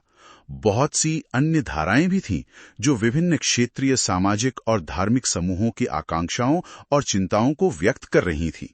These are often marginalized voices in mainstream narratives, but equally important. सबसे पहले E.V. रामास्वामी नायकर, पेरियार, दक्षिण भारत से एक बड़ा नाम। पेरियार 1879 से 1973 तमिलनाडु के एक क्रांतिकारी समाज सुधारक और राजनीतिक नेता थे। उन्होंने आत्मसम्मान आंदोलन चलाया, जिसका उद्देश्य था गैर ब्राह्मण जातियों, खासकर द्रविड़ों में आत्मसम्मान जगाना और ब्राह्मणवादी वर्चस्व को चुनौती देना। वो द्रविड़ आंदोलन के जनक माने जाते हैं। उनकी मुख्य आलोचना क्या थी? उन्होंने हिंदू धर्म, खासकर उसकी जाति व्यवस्था, मूर्ति पूजा, कर्मकांड और ब्राह्मणों के प्रभुत्व की तीखी आलोचना की। वो नास्तिक थे और तर्कवाद यानी रैशनलिज्म पर बहुत जोर देते थे। उन्होंने कांग्रेस और गांधी की भी आलोचना की। उन्हें लगता था कि वे ब्राह्मण हितों का पोषण करते हैं और हिंदी थोप रहे हैं। उन्होंने अलग द्रविड़ देश की मांग की थी। हाँ, बाद में उन्होंने जस्टिस पार्टी को संभाला और उसे द्रविड़ कड़गम यानी द्रविड़ा काजिगम डीके में बदला। डीके ने एक स्वतंत्र द्रविड़स्थान यानी दक्षिण भारत के 4 द्रविड़भाषी राज्यों को मिलाकर एक अलग देश बनाने की मांग की। हालांकि ये मांग पूरी नहीं हुई, पर उनके विचारों ने तमिलनाडु की राजनीति और समाज पर गहरा प्रभाव डाला। डीएमके और एआईएडीएमके जैसी पार्टियां उसी आंदोलन से निकली हैं। A very radical figure Indeed. अब पंडिता रमाबाई की बात करते हैं। पंडिता रमाबाई 1818 से 1922 एक असाधारण महिला थीं। एक महान विद्वान, समाज सुधारक और महिला अधिकारों की पैरोकार। उनकी पृष्ठभूमि गैर पारंपरिक थी। उनके पिता ने उन्हें संस्कृत पढ़ाई, जो उस समय महिलाओं के लिए वर्जित थी। कलकत्ता के पंडितों ने उनकी विद्वता से प्रभावित होकर उन्हें पंडिता और सरस्वती की उपाधियां दी। उन्होंने पितृसत्ता को चुनौती दी। पेट्रियार्की? बिल्कुल। उन्होंने हिंदू धर्म और बाद में ईसाई धर्म दोनों के भीतर पितृसत्तात्मक संरचनाओं को चुनौती दी। उन्होंने बाल विवाह का विरोध किया, विधवाओं की दयनीय स्थिति पर लिखा और उनके लिए शिक्षा और आश्रय की व्यवस्था की। उन्होंने 1882 में पुणे में आर्य महिला समाज की स्थापना की। उन्होंने विधवाओं के लिए शारदा सदन नाम से घर खोला। उन्होंने हंटर कमीशन ऑन एजुकेशन के सामने महिलाओं की शिक्षा और चिकित्सा सुविधाओं की जरूरत पर जोरदार अपील की। उनका ईसाई धर्म में रूपांतरण विवादास्पद रहा। हाँ, इंग्लैंड यात्रा के दौरान उन्होंने ईसाई धर्म अपना लिया। इससे भारत में काफी विवाद हुआ। तिलक जैसे नेताओं ने उनकी आलोचना की, लेकिन रमाबाई अपने काम में लगी रहीं। उन्होंने मुक्ति मिशन की स्थापना की, जिसने हजारों बेसहारा महिलाओं और बच्चों को आश्रय और शिक्षा दी। She was a true pioneer of women's rights in education in India. Inspiring story. अब जयपाल सिंह पर आते हैं, आदिवासी नेता। जयपाल सिंह मुंडा 1903 से 1970 एक प्रमुख आदिवासी नेता, शिक्षाविद और खिलाड़ी थे। उन्होंने ऑक्सफोर्ड में पढ़ाई की और 1928 में एम्स्टर्डम ओलंपिक्स में भारतीय हॉकी टीम के कप्तान थे, जिसने गोल्ड जीता। उन्हें मरांग गोम के महान नेता कहा जाता था। उनका मुख्य योगदान क्या था? उन्होंने आदिवासियों की विशिष्ट पहचान और उनके अधिकारों का जोरदार समर्थन किया। 1939 में उन्होंने आदिवासी महासभा का गठन किया, जिसने छोटा नागपुर क्षेत्र के आदिवासियों के लिए एक पृथक प्रशासनिक इकाई, सेपरेट एडमिनिस्ट्रेटिव यूनिट, बाद में झारखंड राज्य की मांग उठाई। संविधान सभा में उनकी क्या भूमिका थी? वो संविधान सभा के सदस्य थे और उन्होंने आदिवासियों के अधिकारों, उनकी सांस्कृतिक स्वायत्ता और उनके साथ हुए ऐतिहासिक अन्याय पर बहुत प्रभावशाली भाषण दिए। उन्होंने समानता और लोकतंत्र पर जोर दिया और ये सुनिश्चित करने की कोशिश की कि संविधान में आदिवासियों के हितों की रक्षा हो। ही was a powerful voice for tribal identity and rights. ठीक है, अब काजी नजरुल इस्लाम की बात करते हैं, विद्रोही कवि। नजरुल इस्लाम 1899-1976 बंगाल के एक अत्यंत प्रतिभाशाली और लोकप्रिय कवि, संगीतकार और क्रांतिकारी थे। उन्हें विद्रोही को भी रेबल पोएट कहा जाता है। उनकी कविताओं में ब्रिटिश शासन के खिलाफ विद्रोह, सामाजिक अन्याय के खिलाफ गुस्सा और गहरी मानवतावादी भावना झलकती है। वो आंदोलनों में भी सक्रिय थे। हाँ, वो स्वदेशी और खिलाफत आंदोलनों में सक्रिय थे। उनकी कविताओं जैसे विद्रोही, द रेबल ने युवाओं में जोश भर दिया। वो हिंदू मुस्लिम एकता के प्रबल समर्थक थे। उन्होंने सांप्रदायिक दंगों की कड़ी आलोचना की और उन बाहरी प्रतीकों जैसे टीकी या दाढ़ी पर आधारित टकरावपूर्ण पहचानों का मजाक उड़ाया, जो लोगों को बांटते थे। वो भारत की समग्र संस्कृति, कंपोजिट कल्चर में विश्वास रखते थे। A true rebel with a cause. अंत में भाई काहन सिंह नाभा। भाई काहन सिंह नाभा 1861-1938 एक महान सिख विद्वान और कोशकार थे।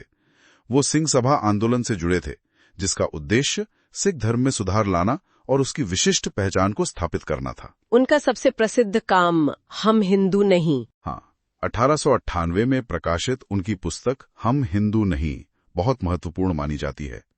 उस समय आर्य समाज का प्रचार बढ़ रहा था और वो सिख धर्म को हिंदू धर्म का ही एक अंग बता रहे थे।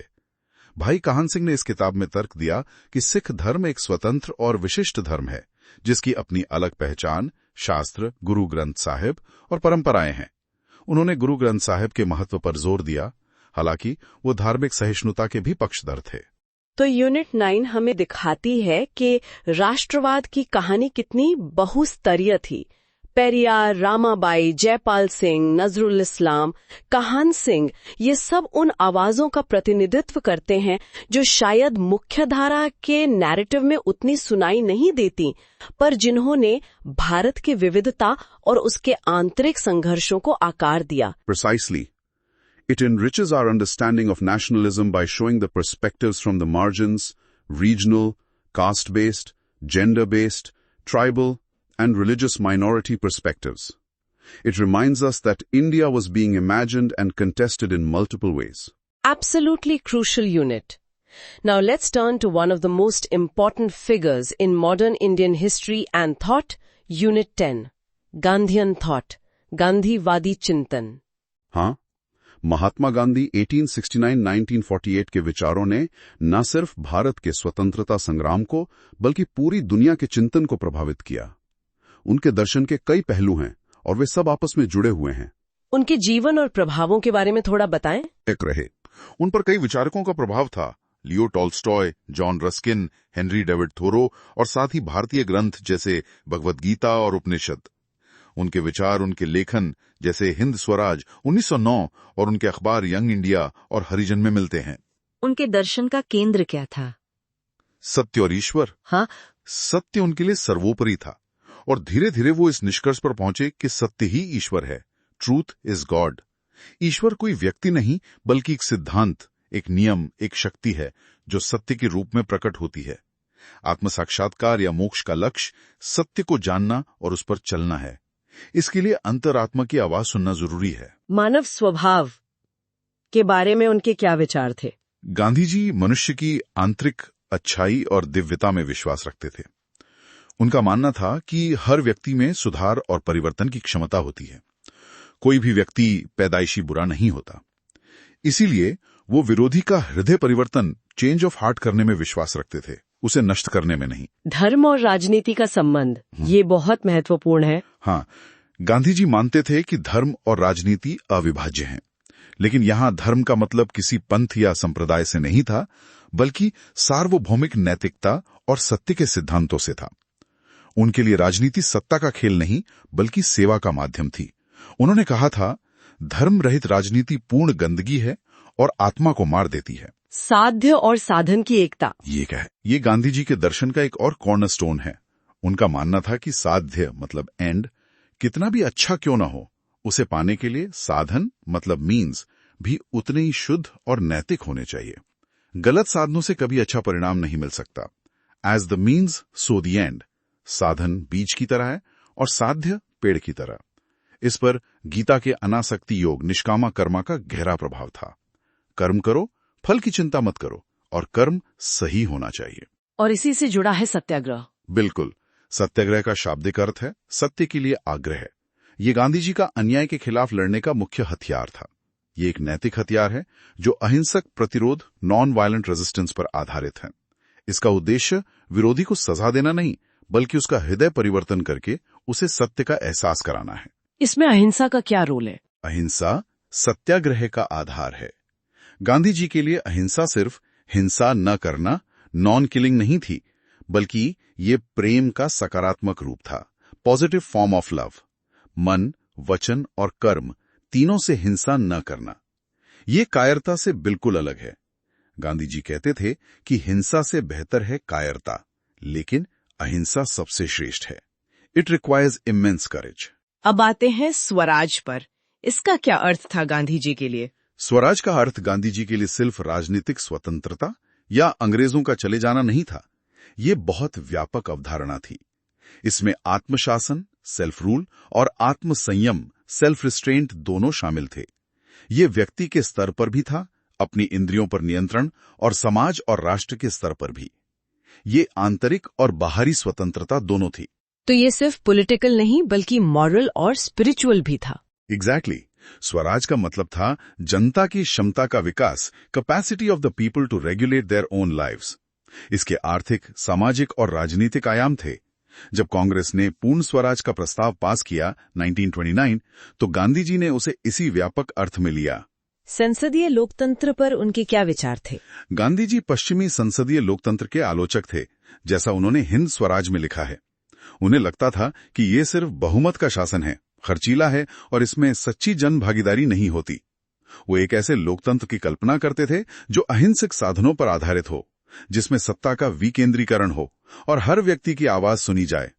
हालांकि स्वतंत्र भारत में उन्होंने संसदीय प्रणाली को स्वीकार किया, पर अपनी आलोचनाओं के साथ। और इसी से जुड़ा है ग्राम स्वराज। हाँ, गांधी जी का आदर्श था ग्राम स्वराज, यानी हर गांव एक आत्मनिर्भर गणराज्य हो। जो अपनी बुनियादी जरूरतें खुद पूरी करे। सत्ता नीचे से ऊपर जानी चाहिए, बॉटम अप अप्रोच, ना कि ऊपर से नीचे। उन्होंने इसे ओशियानिक सर्कल की अवधारणा से समझाया, जिसमें व्यक्ति केंद्र में है, फिर गांव, फिर जिला, और ऐसे ही दायरे बढ़ते जाते हैं। कोई किसी से ऊपर नहीं, सब एक दूसरे से जुड़े हुए। ये विकेंद्रीकरण का उनका मॉडल था। उनके आर्थिक विचार क्या थे? Economic ideas? गांधी जी के आर्थिक विचार समानता, इक्वालिटी और सामाजिक न्याय, सोशल जस्टिस पर आधारित थे। वो अपरिग्रह, नॉन पोजेशन के सिद्धांत में विश्वास रखते थे, जरूरत से ज्यादा जमा ना करना। वो मशीनों के अंधाधुंध प्रयोग के खिलाफ थे, खासकर बड़ी मशीनों के, क्योंकि वो बेरोजगारी और शोषण पैदा करती हैं। वो श्रम ग्रहण तकनीक, लेबर इंटेंसिव टेक्नोलॉजी के समर्थक थे, जो ज्यादा लोगों को काम दे सके। उन्होंने पूंजीवाद और साम्यवाद दोनों की आलोचना की। सर्वोदय का क्या अर्थ है? सर्वोदय का अर्थ है सभी का उदय, राइज ऑफ ऑल और वेलफेयर ऑफ ऑल। ये रस्किन की किताब अंडू दिस लास्ट से प्रेरित था। इसका मतलब है कि समाज के सबसे गरीब और कमजोर व्यक्ति का भी उतना ही ध्यान रखा जाना चाहिए जितना सबसे शक्तिशाली का। सबकी बुनियादी जरूरतें पूरी हों और सबको समान सम्मान मिले। और ट्रस्टीशिप का सिद्धांत? थियरी ऑफ ट्रस्टीशिप, ये गांधी जी का अमीरी गरीबी की खाई बांटने का अनोखा तरीका था। उनका मानना था कि संपत्ति ईश्वर की है और अमीर लोग उसके मालिक नहीं, बल्कि सिर्फ ट्रस्टीज या निगरान हैं। उन्हें अपनी जरूरतें पूरी करने के बाद बची हुई संपत्ति समाज के भले के लिए इस्तेमाल करनी चाहिए। ये एक स्वैच्छिक तरीका था असमानता कम करने का, बिना हिंसा या वर्ग संघर्ष के। हालांकि ये कितना प्रैक्टिकल है, इस पर बहस होती है। औद्योगिकरण के वो विरोधी थे। हाँ, वो बड़े पैमाने के औद्योगिकरण, लार्ज स्केल इंडस्ट्रियलिज्म के खतरों को पहचानते थे। शोषण, शहरीकरण की समस्याएं, बेरोजगारी, पर्यावरण प्रदूषण। वो मानव केंद्रित, प्रकृति के साथ सामंजस्य रखने वाली अर्थव्यवस्था चाहते थे। और स्वदेशी उनके आर्थिक और राजनीतिक दर्शन का अहम हिस्सा था। इसका मतलब था अपने देश में बनी वस्तुओं और सेवाओं का उपयोग करना, आत्मनिर्भरता हासिल करना और स्थानीय उत्पादन, लोकल प्रोडक्शन को प्राथमिकता देना। चरखा इसका प्रतीक बन गया था। यह सिर्फ आर्थिक नहीं, बल्कि एक राजनीतिक हथियार था अंग्रेजों पर दबाव बनाने का। तो गांधी जी के विचार बहुत व्यापक और आपस में जुड़े हुए थे। सत्य, अहिंसा, सत्याग्रह, स्वराज, सर्वोदय, ट्रस्टीशिप, ग्राम स्वराज, स्वदेशी, ये सब मिलकर एक वैकल्पिक नहीं थे। वो एक मौलिक विचारक थे जिन्होंने राजनीति, अर्थशास्त्र, समाज, धर्म, नैतिकता, जीवन के हर पहलू पर अपने विशिष्ट विचार दिए। उनकी प्रासंगिकता आज भी बनी हुई है, खासकर हिंसा, असमानता और पर्यावरणीय संकट के इस दौर में। Truly remarkable.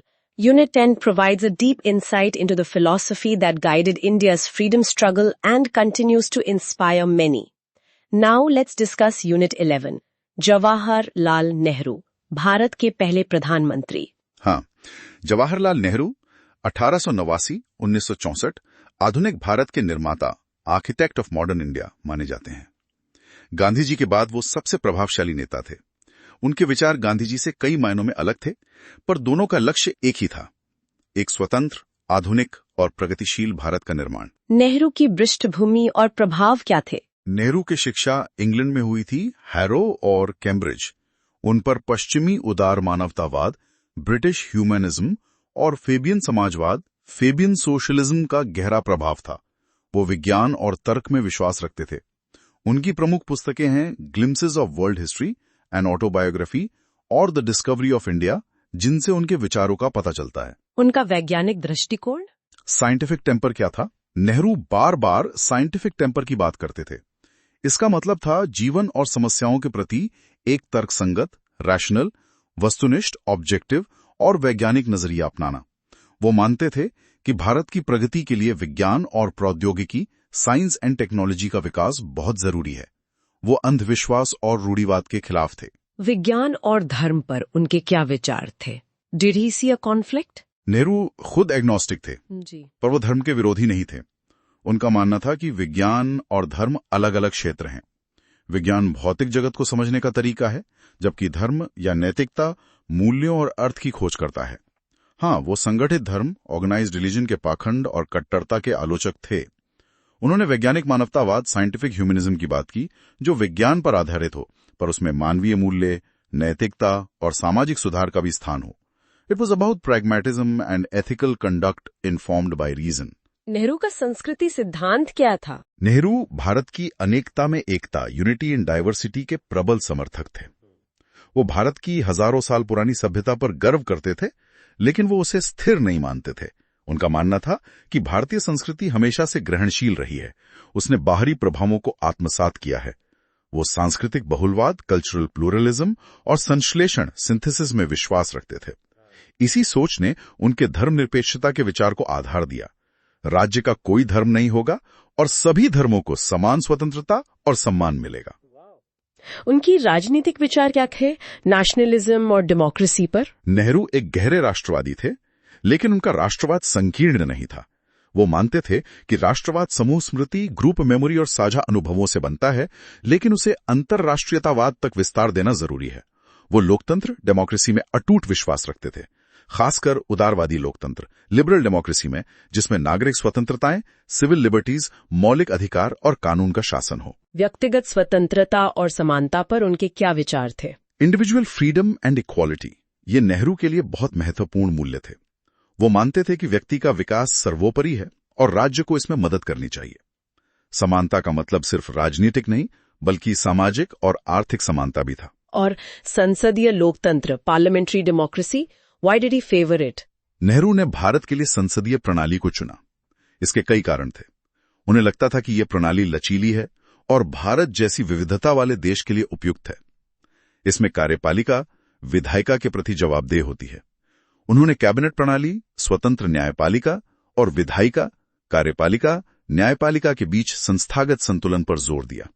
उन्होंने भाषाई आधार पर राज्यों का पुनर्गठन भी स्वीकार किया, जो भारत की एकता के लिए जरूरी था। नेहरू का समाजवाद, सोशलिज्म, वो किस तरह का समाजवाद चाहते थे? नेहरू युवा अवस्था से ही समाजवाद से प्रभावित थे, खासकर फेबियन समाजवाद से। वो मानते थे कि भारत की गरीबी और असमानता को दूर करने के लिए समाजवाद जरूरी है। मार्क्सवाद का भी उन पर प्रभाव था, लेकिन वो उसकी हिंसा, तानाशाही और ऐतिहासिक नियतत्ववाद से सहमत नहीं थे। तो उनका समाजवाद लोकतांत्रिक था? हाँ, वो लोकतांत्रिक समाजवाद, डेमोक्रेटिक सोशलिज्म के पक्षधर थे। वो चाहते थे कि समाजवाद शांतिपूर्ण और लोकतांत्रिक तरीकों से आए। उन्होंने मिश्रित अर्थव्यवस्था, मिक्स्ड इकोनॉमी का मॉडल अपनाया, जिसमें सार्वजनिक क्षेत्र, पब्लिक सेक्टर और निजी क्षेत्र, प्राइवेट सेक्टर, दोनों की भूमिका हो। उन्होंने योजना, प्लानिंग को आर्थिक विकास का मुख्य साधन बनाया और योजना आयोग, प्लानिंग कमीशन की स्थापना की। उनका लक्ष्य था एक कल्याणकारी राज्य, वेलफेयर स्टेट बनाना। और अंतर्राष्ट्रीय मामलों में इंटरनेशनल आउटलुक? नेहरू एक विश्व नेता के रूप में उभरे। उनका अंतर्राष्ट्रीय दृष्टिकोण शांति, सुरक्षा और राष्ट्रों के बीच सहयोग पर आधारित था। उन्होंने गुट निरपेक्षता की नीति अपनाई, यानी भारत किसी भी सैन्य गुट, यूएस या सोवियत ब्लॉक में शामिल नहीं होगा और अपनी स्वतंत्र विदेश नीति अपनाएगा। उन्होंने पंचशील के 5 सिद्धांत दिए, शांतिपूर्ण सहअस्तित्व, अनाक्रमण आदि। वो साम्राज्यवाद और उपनिवेशवाद के कट्टर विरोधी थे और एशियाई अफ्रीकी देशों की एकता के समर्थक थे। तो नेहरू ने आधुनिक भारत की राजनीतिक, आर्थिक और विदेश नीति की रूपरेखा तैयार की। बिल्कुल। उनका योगदान भारत को एक आधुनिक, लोकतांत्रिक, धर्मनिरपेक्ष और समाजवादी गणराज्य बनाने में फाउंडेशनल रहा है। उनकी नीतियों की आलोचनाएं भी होती हैं, लेकिन आधुनिक भारत पर उनका प्रभाव निर्विवाद है।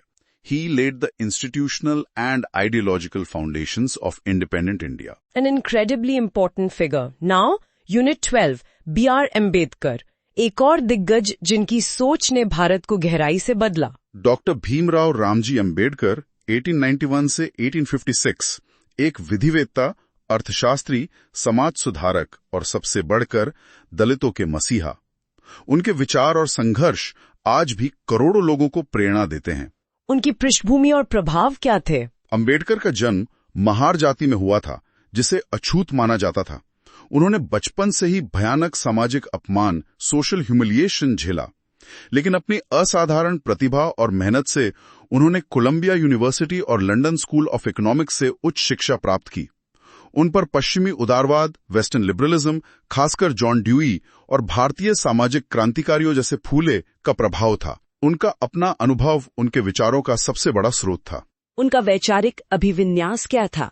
उन्हें प्रोग्रेसिव रेडिकल कहा गया है। हाँ, वो एक प्रगतिशील थे क्योंकि वो आधुनिक मूल्यों, स्वतंत्रता, समानता, बंधुत्व में विश्वास रखते थे। और वो रैडिकल थे क्योंकि वो मौजूदा सामाजिक व्यवस्था, खासकर जाति व्यवस्था को जड़ से उखाड़ फेंकना चाहते थे। उनकी स्वतंत्रता की अवधारणा सिर्फ राजनीतिक नहीं थी, उसमें सामाजिक और आर्थिक स्वतंत्रता भी शामिल थी। उन्होंने उदारवाद और मार्क्सवाद दोनों की आलोचना की। हाँ, ये बहुत महत्वपूर्ण है। उन्होंने उदारवाद की आलोचना की कि वो सिर्फ औपचारिक फॉर्मल स्वतंत्रता की बात करता है और सामाजिक आर्थिक असमानता, सोशो इकोनॉमिक इनइक्वालिटी को नजरअंदाज करता है। पूंजीवाद असमानता पैदा करता है। मार्क्सवाद से वो कुछ बातों पर सहमत थे, जैसे शोषण का विरोध और समानता का लक्ष्य, लेकिन वो मार्क्सवाद की कई बातों से असहमत भी थे। जैसे वो मानते थे कि दर्शन का काम सिर्फ दुनिया की व्याख्या करना नहीं, उसे बदलना भी है, जो मार्क्स ने कहा था पर अंबेडकर ने उसे अपनाया। वो इतिहास की सिर्फ आर्थिक व्याख्या, इकोनॉमिक इंटरप्रिटेशन ऑफ हिस्ट्री से सहमत नहीं थे। उन्हें लगता था कि धर्म और जाति जैसे कारक भी महत्वपूर्ण हैं। वो राज्य के लुप्त हो जाने, withering away of the state के विचार से सहमत नहीं थे। खासकर दलितों के संरक्षण के लिए राज्य की जरूरत थी और वो क्रांति के लिए हिंसा की रणनीति, स्ट्रेटेजी ऑफ वायलेंस के खिलाफ थे। वर्ग संघर्ष को वो महत्वपूर्ण मानते थे, पर भारत में जाति संघर्ष उससे भी ज्यादा बुनियादी था। तो उन्होंने अपना अलग रास्ता चुना। कारण और अधिकार पर उनके क्या विचार थे? अंबेडकर तर्क और बुद्धिवाद के प्रबल समर्थक थे। वो मानते थे कि आधुनिक युग तर्क की विजय का युग है और ज्ञान का उद्देश्य व्यावहारिक, प्रैक्टिकल होना चाहिए, समाज को बदलने वाला। धर्म पर उनके विचार जटिल थे। वो धर्म को नैतिकता के स्रोत के रूप में महत्वपूर्ण मानते थे, लेकिन उन्होंने हिंदू धर्म की कड़ी आलोचना की। हिंदू धर्म की आलोचना क्यों? उन्होंने हिंदू शास्त्रों में अंतर्विरोध दिखाए। उन्होंने वर्ण व्यवस्था और जाति व्यवस्था को हिंदू धर्म का अभिन्न अंग माना, जो असमानता और अन्याय पर आधारित है। उनका मानना था कि जब तक हिंदू धर्म के शास्त्रों को खारिज नहीं किया जाता, तब तक जाति खत्म नहीं हो सकती। उन्होंने इस्लाम और ईसाई धर्म की भी आलोचना की, कुछ हद तक तर्क के विरुद्ध होने और असमानता बनाए रखने के लिए। बुद्ध की उन्होंने प्रशंसा की क्योंकि बुद्ध ने तर्क और नैतिकता पर जोर दिया था। जाति पर उनका विश्लेषण क्या था? Graded inequality. अंबेडकर ने जाति व्यवस्था का गहन विश्लेषण किया। उन्होंने इसकी मुख्य विशेषताएं बताईं। अंतर्विवाह, अपनी ही जाति में शादी, श्रम का कठोर विभाजन, division of labour based on birth, पवित्रता अपवित्रता की धारणा, और सबसे महत्वपूर्ण श्रेणीबद्ध असमानता, ग्रेडेड इनइक्वालिटी। ग्रेडेड इनइक्वालिटी मतलब? इसका मतलब है कि जातियां सिर्फ अलग अलग सेपरेट नहीं है, बल्कि एक सीढ़ीनुमा व्यवस्था में ऊपर से नीचे तक बंटी हुई है, हायरार्किकल। हर जाति अपने से नीचे वाली जाति से खुद को श्रेष्ठ समझती है और उससे घृणा करती है, जबकि अपने से ऊपर वाली जाति से दबती है। इससे निचली जातियों में एकता नहीं हो पाती और व्यवस्था बनी रहती है। उन्होंने इसके लिए ब्राह्मणों की भूमिका को जिम्मेदार ठहराया, जिन्होंने इस व्यवस्था को धार्मिक मान्यता दी। जाति हिंदू धर्म का अभिन्न अंग है, ये उनका निष्कर्ष था। तो जाति उन्मूलन कैसे हो? अंबेडकर का मानना था कि सिर्फ उपदेशों या सतही सुधारों से जाति खत्म नहीं होगी। इसके लिए क्रांतिकारी कदम उठाने होंगे। उनकी प्रसिद्ध किताब एनिहिलेशन ऑफ कास्ट 1936 में उन्होंने दो मुख्य उपाय सुझाए। पहला, अंतरजाति विवाह, इंटरकास्ट मैरिज, जिससे रक्त की शुद्धता का मिथक टूटेगा। दूसरा, हिंदू धर्म का त्याग और उसके शास्त्रों को नकारना। जब तक धर्म का आधार रहेगा, जाति बनी रहेगी। सामाजिक न्याय और सहायक राजनीति का क्या मतलब है? अंबेडकर का मानना था कि सामाजिक न्याय हासिल करने के लिए सिर्फ व्यक्तिगत प्रयास काफी नहीं है। राज्य, स्टेट को सक्रिय भूमिका निभानी होगी, खासकर वंचितों के, डिसएडवांटेज ग्रुप्स के उत्थान के लिए। राज्य को उनके लिए सकारात्मक उपाय, पॉजिटिव मेजर्स करने होंगे, जिसे आज हम आरक्षण, रिजर्वेशन या एफर्मेटिव एक्शन कहते हैं। रिजर्वेशन क्यों जरूरी था? अंबेडकर ने तर्क दिया कि हजारों साल के शोषण के कारण दलित समुदाय शिक्षा, संपत्ति और सत्ता में बहुत पीछे रह गया है। उन्हें बराबरी पर लाने के लिए विशेष अवसर देना जरूरी है। उन्होंने दलितों के लिए स्वायत्त राजनीतिक प्रतिनिधित्व, ऑटोनोमस पॉलिटिकल रिप्रेजेंटेशन की मांग की, जैसे पृथक निर्वाचन मंडल। हालांकि पूना पैक्ट में उन्हें इसे छोड़ना पड़ा। उन्होंने सार्वजनिक रोजगार, पब्लिक एम्प्लॉयमेंट और विधायिका, लेजिस्लेचर्स में आरक्षण की वकालत की, ताकि सत्ता में उनकी हिस्सेदारी सुनिश्चित हो सके। लोकतंत्र पर उनके क्या विचार थे? अंबेडकर लोकतंत्र के प्रबल समर्थक थे, लेकिन उनके लिए लोकतंत्र सिर्फ एक शासन प्रणाली, फॉर्म ऑफ गवर्नमेंट नहीं था, बल्कि जीवन का एक तरीका था, वे ऑफ लाइफ था। ये सामाजिक और आर्थिक लोकतंत्र, सोशल एंड इकोनॉमिक डेमोक्रेसी के बिना अधूरा था। सच्चा लोकतंत्र तभी होगा जब समाज में स्वतंत्रता, समानता और बंधुत्व, लिबर्टी, इक्वालिटी, फ्रेटर्निटी के मूल्य स्थापित हों, और जाति व्यवस्था इन तीनों की दुश्मन है। अंत में उन्होंने बौद्ध धर्म क्यों अपनाया, बुद्धिज्म? जीवन भर हिंदू धर्म में सुधार की कोशिश करने के बाद अंबेडकर इस निष्कर्ष पर पहुंचे कि हिंदू रहते हुए जाति से मुक्ति संभव नहीं है। 1956 में अपनी मृत्यु से कुछ समय पहले उन्होंने नागपुर में अपने लाखों अनुयायियों के साथ बौद्ध धर्म अपना लिया।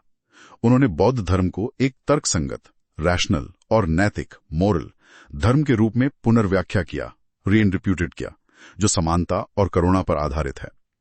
इसे नवयान बौद्ध धर्म कहा जाता है। और संविधान निर्माण में उनकी भूमिका? अंबेडकर भारतीय संविधान की प्रारूप समिति, chairman of the drafting committee के अध्यक्ष थे। संविधान के निर्माण में उनकी भूमिका अत्यंत महत्वपूर्ण थी। उन्होंने मौलिक अधिकारों, राज्य के नीति निदेशक तत्वों और खासकर संवैधानिक उपचारों के अधिकार, आर्टिकल 32, जिसे उन्होंने संविधान की आत्मा कहा, का पुरजोर बचाव किया। उन्होंने एक मजबूत केंद्र सरकार का समर्थन किया ताकि सामाजिक सुधारों को लागू किया जा सके और देश की एकता बनी रहे। तो अंबेडकर का योगदान बहुआयामी है। सामाजिक न्याय के योद्धा, जाति व्यवस्था के कटु आलोचक, लोकतंत्र के पैरोकार और आधुनिक भारत के संविधान निर्माता। बिल्कुल, उनके विचार आज भी सामाजिक न्याय, समानता और मानवाधिकारों के संघर्षों में प्रासंगिक हैं। He provided a powerful intellectual and political framework for the emancipation of the oppressed. A giant indeed. Let's move to Unit 13. Rabindranath Tagore, कवि, दार्शनिक, नोबेल पुरस्कार विजेता। हाँ, रविंद्रनाथ टैगोर 1861 to 1941, जिन्हें गुरुदेव भी कहा जाता है, भारतीय चिंतन के आकाश में एक चमकदार सितारे की तरह हैं। वो सिर्फ कवि नहीं थे, बल्कि गहरे विचारक, शिक्षाविद और मानवतावादी थे। उनकी पृष्ठभूमि और प्रभाव? टैगोर बंगाल के एक प्रतिष्ठित और सुसंस्कृत परिवार से थे। उन पर उपनिषदों के दर्शन, वैष्णव भक्ति काव्य और साथ ही पश्चिमी साहित्य और विचारों का गहरा प्रभाव था। उन्हें 1913 में उनकी कृति गीतांजलि के लिए साहित्य का नोबेल पुरस्कार मिला, जो पाने वाले वो पहले गैर यूरोपीय थे। उनकी प्रमुख रचनाओं में Ghare Baire, the home and the world और राष्ट्रवाद, नेशनलिज्म पर उनके निबंध शामिल हैं। उनकी स्वतंत्रता की अवधारणा क्या थी? टैगोर के लिए स्वतंत्रता सिर्फ राजनीतिक आजादी, पॉलिटिकल फ्रीडम नहीं थी। ये एक बहुत व्यापक और गहरी अवधारणा थी। इसमें सामाजिक बंधनों से मुक्ति, अंधविश्वासों से मुक्ति, भय से मुक्ति और सबसे बढ़कर व्यक्ति की आत्मा और रचनात्मकता, क्रिएटिविटी का पूर्ण विकास शामिल था। सच्ची स्वतंत्रता आंतरिक होती है। It's about the freedom of the mind and spirit. वो राष्ट्रवाद के आलोचक थे, क्रिटिक ऑफ नेशनलिज्म। ये तो सरप्राइजिंग है, खासकर उस दौर में। हाँ, ये टैगोर के सबसे विशिष्ट और साहसी बातों में से एक है। जब पूरा देश राष्ट्रवाद के ज्वार में था, तब टैगोर ने राष्ट्रवाद की तीखी आलोचना की। उनका मानना था कि राष्ट्रवाद एक संकीर्ण, आक्रामक और मशीनी अवधारणा है जो पश्चिम से आई है। ये लोगों को संगठित तो करती है, पर उन्हें बांटती भी है, उनमें नफरत और अहंकार पैदा करती है। तो वो राष्ट्रवाद को साम्राज्यवाद से जोड़ते थे। हाँ, उन्होंने कहा कि राष्ट्रवाद ही साम्राज्यवाद, इंपीरियलिज्म और युद्धों का मूल कारण है। ये मानव आत्मा को कुचलता है और उसे राज्य की मशीन का पुर्जा बना देता है। टैगोर मानवतावाद और अंतर्राष्ट्रीयतावाद के समर्थक थे। उन्होंने जापान और अमेरिका में जाके राष्ट्रवाद के खतरों पर भाषण दिए, जिनकी काफी आलोचना भी हुई। तो फिर वो स्वतंत्रता संग्राम का समर्थन कैसे करते थे? वो भारत की स्वतंत्रता चाहते थे, लेकिन वो पश्चिमी मॉडल के राष्ट्र राज्य, नेशन स्टेट के मोह से मुक्त थे। वो चाहते थे कि भारत अपनी सभ्यता के मूल्यों, विविधता में एकता, सहिष्णुता, आध्यात्मिकता के आधार पर अपना रास्ता चुने। वो चाहते थे कि भारत पूर्व और पश्चिम के बीच एक सेतु बने। शिक्षा पर उनके विचार? Views on education, Shanti Niketan. Tagore शिक्षा को मनुष्य के संपूर्ण विकास का माध्यम मानते थे। वो मौजूदा शिक्षा प्रणाली के आलोचक थे, जो रटने पर आधारित थी और प्रकृति से दूर थी। उन्होंने 1901 में शांति निकेतन की स्थापना की, जो प्रकृति की गोद में खुले माहौल में शिक्षा देने का एक अनूठा प्रयोग था। यहां कला, संगीत, नृत्य और प्रकृति के साथ सामंजस्य पर जोर दिया जाता था। बाद में यही विश्व भारती विश्वविद्यालय विकसित हुआ, जिसका उद्देश्य था पूर्व और पश्चिम की संस्कृतियों का संगम। गांधी जी के साथ उनका संवाद ये काफी प्रसिद्ध है। हाँ, गांधी और टैगोर समकालीन थे, एक दूसरे का बहुत सम्मान करते थे, पर उनके बीच कई मुद्दों पर गहरे मतभेद भी थे, जिन पर उन्होंने खुलकर बहस की। ये एक रचनात्मक संवाद था। किन मुद्दों पर मतभेद थे? वो चाहते थे कि भारतीय अपने दिमाग को खुला रखें, दुनिया से सीखें, लेकिन अपनी जड़ों को न भूलें। उनका अंतर्राष्ट्रीयवाद और विश्व बंधुत्व, यूनिवर्सल ह्यूमैनिटी का संदेश आज भी बहुत प्रासंगिक है। He advocated for a synthesis of East and West, based on mutual respect and understanding. A very refreshing perspective. Now, Unit 14, Communist Thought, M.N. Roy and E.M.S. Namboodiripad, साम्यवादी चिंतन। राइट। इस यूनिट में हम भारत में साम्यवादी आंदोलन के विकास और दो प्रमुख विचारकों M.N. रॉय और E.M.S. नंबूदिरीपाद के विचारों को देखते हैं। साम्यवाद भारत में राष्ट्रवाद और गांधीवाद के साथ साथ एक महत्वपूर्ण वैचारिक धारा रही है। इसका प्रभाव कहाँ से आया? मुख्य प्रभाव मार्क्सवाद लेनिनवाद का था। 1917 की बोल्शेविक क्रांति ने दुनिया भर के क्रांतिकारियों और बुद्धिजीवियों को प्रभावित किया, भारत में भी। 1920 के दशक में भारत में अलग अलग जगहों पर साम्यवादी समूह बनने लगे और 1925 में औपचारिक रूप से भारतीय communist party of India CPI की स्थापना हुई। हालांकि इसकी तारीख पर विवाद है। मार्क्सवाद के मूल सिद्धांत क्या है, संक्षेप में? उत्पादन प्रणाली, मोड ऑफ प्रोडक्शन और वर्ग संघर्ष क्लास स्ट्रगल से तय होता है। पूंजीवाद में मुख्य संघर्ष पूंजीपति वर्ग, बुर्जुआजी और मजदूर वर्ग, प्रोलेटेरिएट के बीच होता है। राज्य शासक वर्ग के हाथ का औजार होता है। क्रांति के जरिए सर्वहारा वर्ग सत्ता पर कब्जा करेगा, डिक्टेटरशिप ऑफ द प्रोलेटेरिएट। और अंततः एक वर्गहीन, राज्यविहीन समाज, क्लासलेस, स्टेटलेस सोसाइटी यानी साम्यवाद, कम्युनिज्म स्थापित होगा, जिसके पहले समाजवाद, सोशलिज्म का चरण आएगा। ठीक है, अब M.N. रॉय की बात करते हैं। उनका जीवन काफी एडवेंचरस लगता है। मानवेंद्रनाथ रॉय 1887-1954, जिनका असली नाम नरेंद्रनाथ भट्टाचार्य था, एक असाधारण व्यक्तित्व थे। वो युवावस्था में बंगाली क्रांतिकारी थे, फिर भारत से बाहर चले गए। वो मेक्सिको गए और वहां कम्युनिस्ट पार्टी की स्थापना में मदद की। फिर वो रूस गए और लेनिन के करीबी सहयोगी बने। उन्होंने अंतर्राष्ट्रीय साम्यवादी आंदोलन कॉमिंटर्न में महत्वपूर्ण भूमिका निभाई। भारत के स्वतंत्रता संग्राम पर उनके क्या विचार थे? कांग्रेस के साथ संबंध? रॉय ने शुरू में तर्क दिया कि भारतीय बुर्जुआ वर्ग, जिसका प्रतिनिधित्व कांग्रेस करती थी, साम्राज्यवाद विरोधी संघर्ष में विश्वसनीय सहयोगी नहीं है और कम्युनिस्टों को स्वतंत्र रूप से मजदूर किसान आंदोलन खड़ा करना चाहिए। इस पर लेनिन से उनका मतभेद भी हुआ। बाद में वो भारत लौटे, कांग्रेस में शामिल हुए, लेकिन फिर उससे अलग होकर 1940 में रेडिकल डेमोक्रेटिक पार्टी बनाई। उनका वैचारिक सफर मार्क्सिज्म से रेडिकल ह्यूमनिज्म तक का बताया गया है। Yes, this is the most interesting part of Roy's thought. जीवन के उत्तरार्ध में, खासकर द्वितीय विश्व युद्ध के बाद, रॉय मार्क्सवाद के कट्टू आलोचक बन गए और उन्होंने एक नया दर्शन विकसित किया, जिसे उन्होंने रेडिकल मानवतावाद या नव मानवतावाद कहा। उन्होंने मार्क्सवाद की क्या आलोचना की?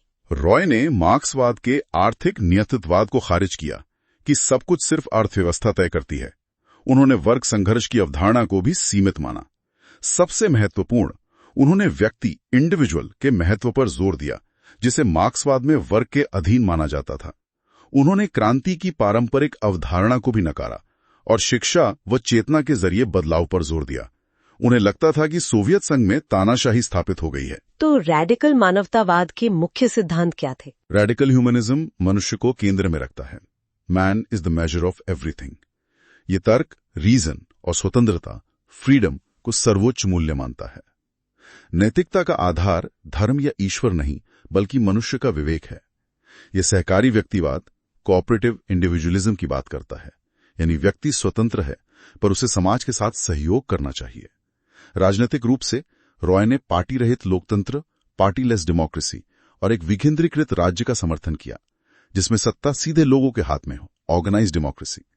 उन्होंने शिक्षा के महत्व पर बहुत जोर दिया, क्योंकि सच्ची स्वतंत्रता मानसिक गुलामी से मुक्ति से ही आ सकती है। तो रॉय का सफर काफी यूनिक था, from a communist international figure to a radical humanist philosopher. Indeed. His intellectual journey reflects a deep engagement with and critique of major 20th century ideologies. अब EMS नंबूदरीपाद की बात करते हैं। EMS केरल के प्रसिद्ध कम्युनिस्ट नेता और मुख्यमंत्री। हाँ, EMS एलांकुल्लम मनक्कल शंकरन नंबूदरीपाद 1909-1998 भारत के सबसे प्रमुख मार्क्सवादी सिद्धांतकारों और नेताओं में से एक थे। वो CPI और बाद में CPIM के महासचिव रहे और 1957 में केरल में दुनिया की पहली निर्वाचित कम्युनिस्ट सरकार के मुख्यमंत्री बने। उनका मुख्य योगदान क्या था? How did he apply Marxism to India? EMS का मुख्य योगदान मार्क्सवादी लेनिनवादी सिद्धांत को भारतीय संदर्भ इंडियन कॉन्टेक्स्ट में लागू करने का प्रयास था। भारत की विशिष्ट समस्याएं जैसे जाति व्यवस्था उनके विश्लेषण के केंद्र में थीं।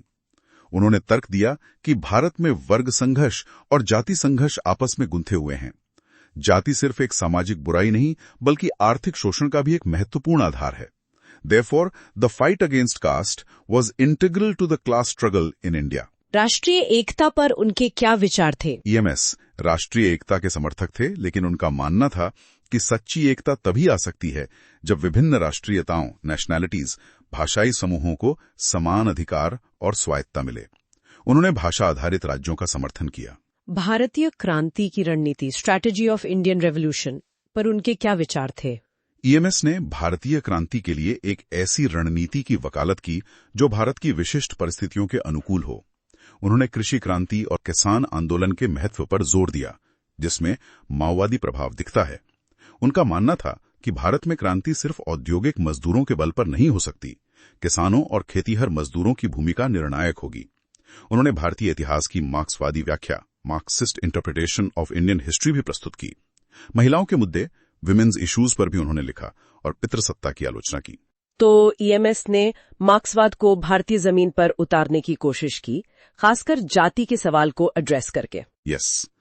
He was a key figure in adapting Marxist theory to the complexities of Indian society, particularly the interplay of caste and class.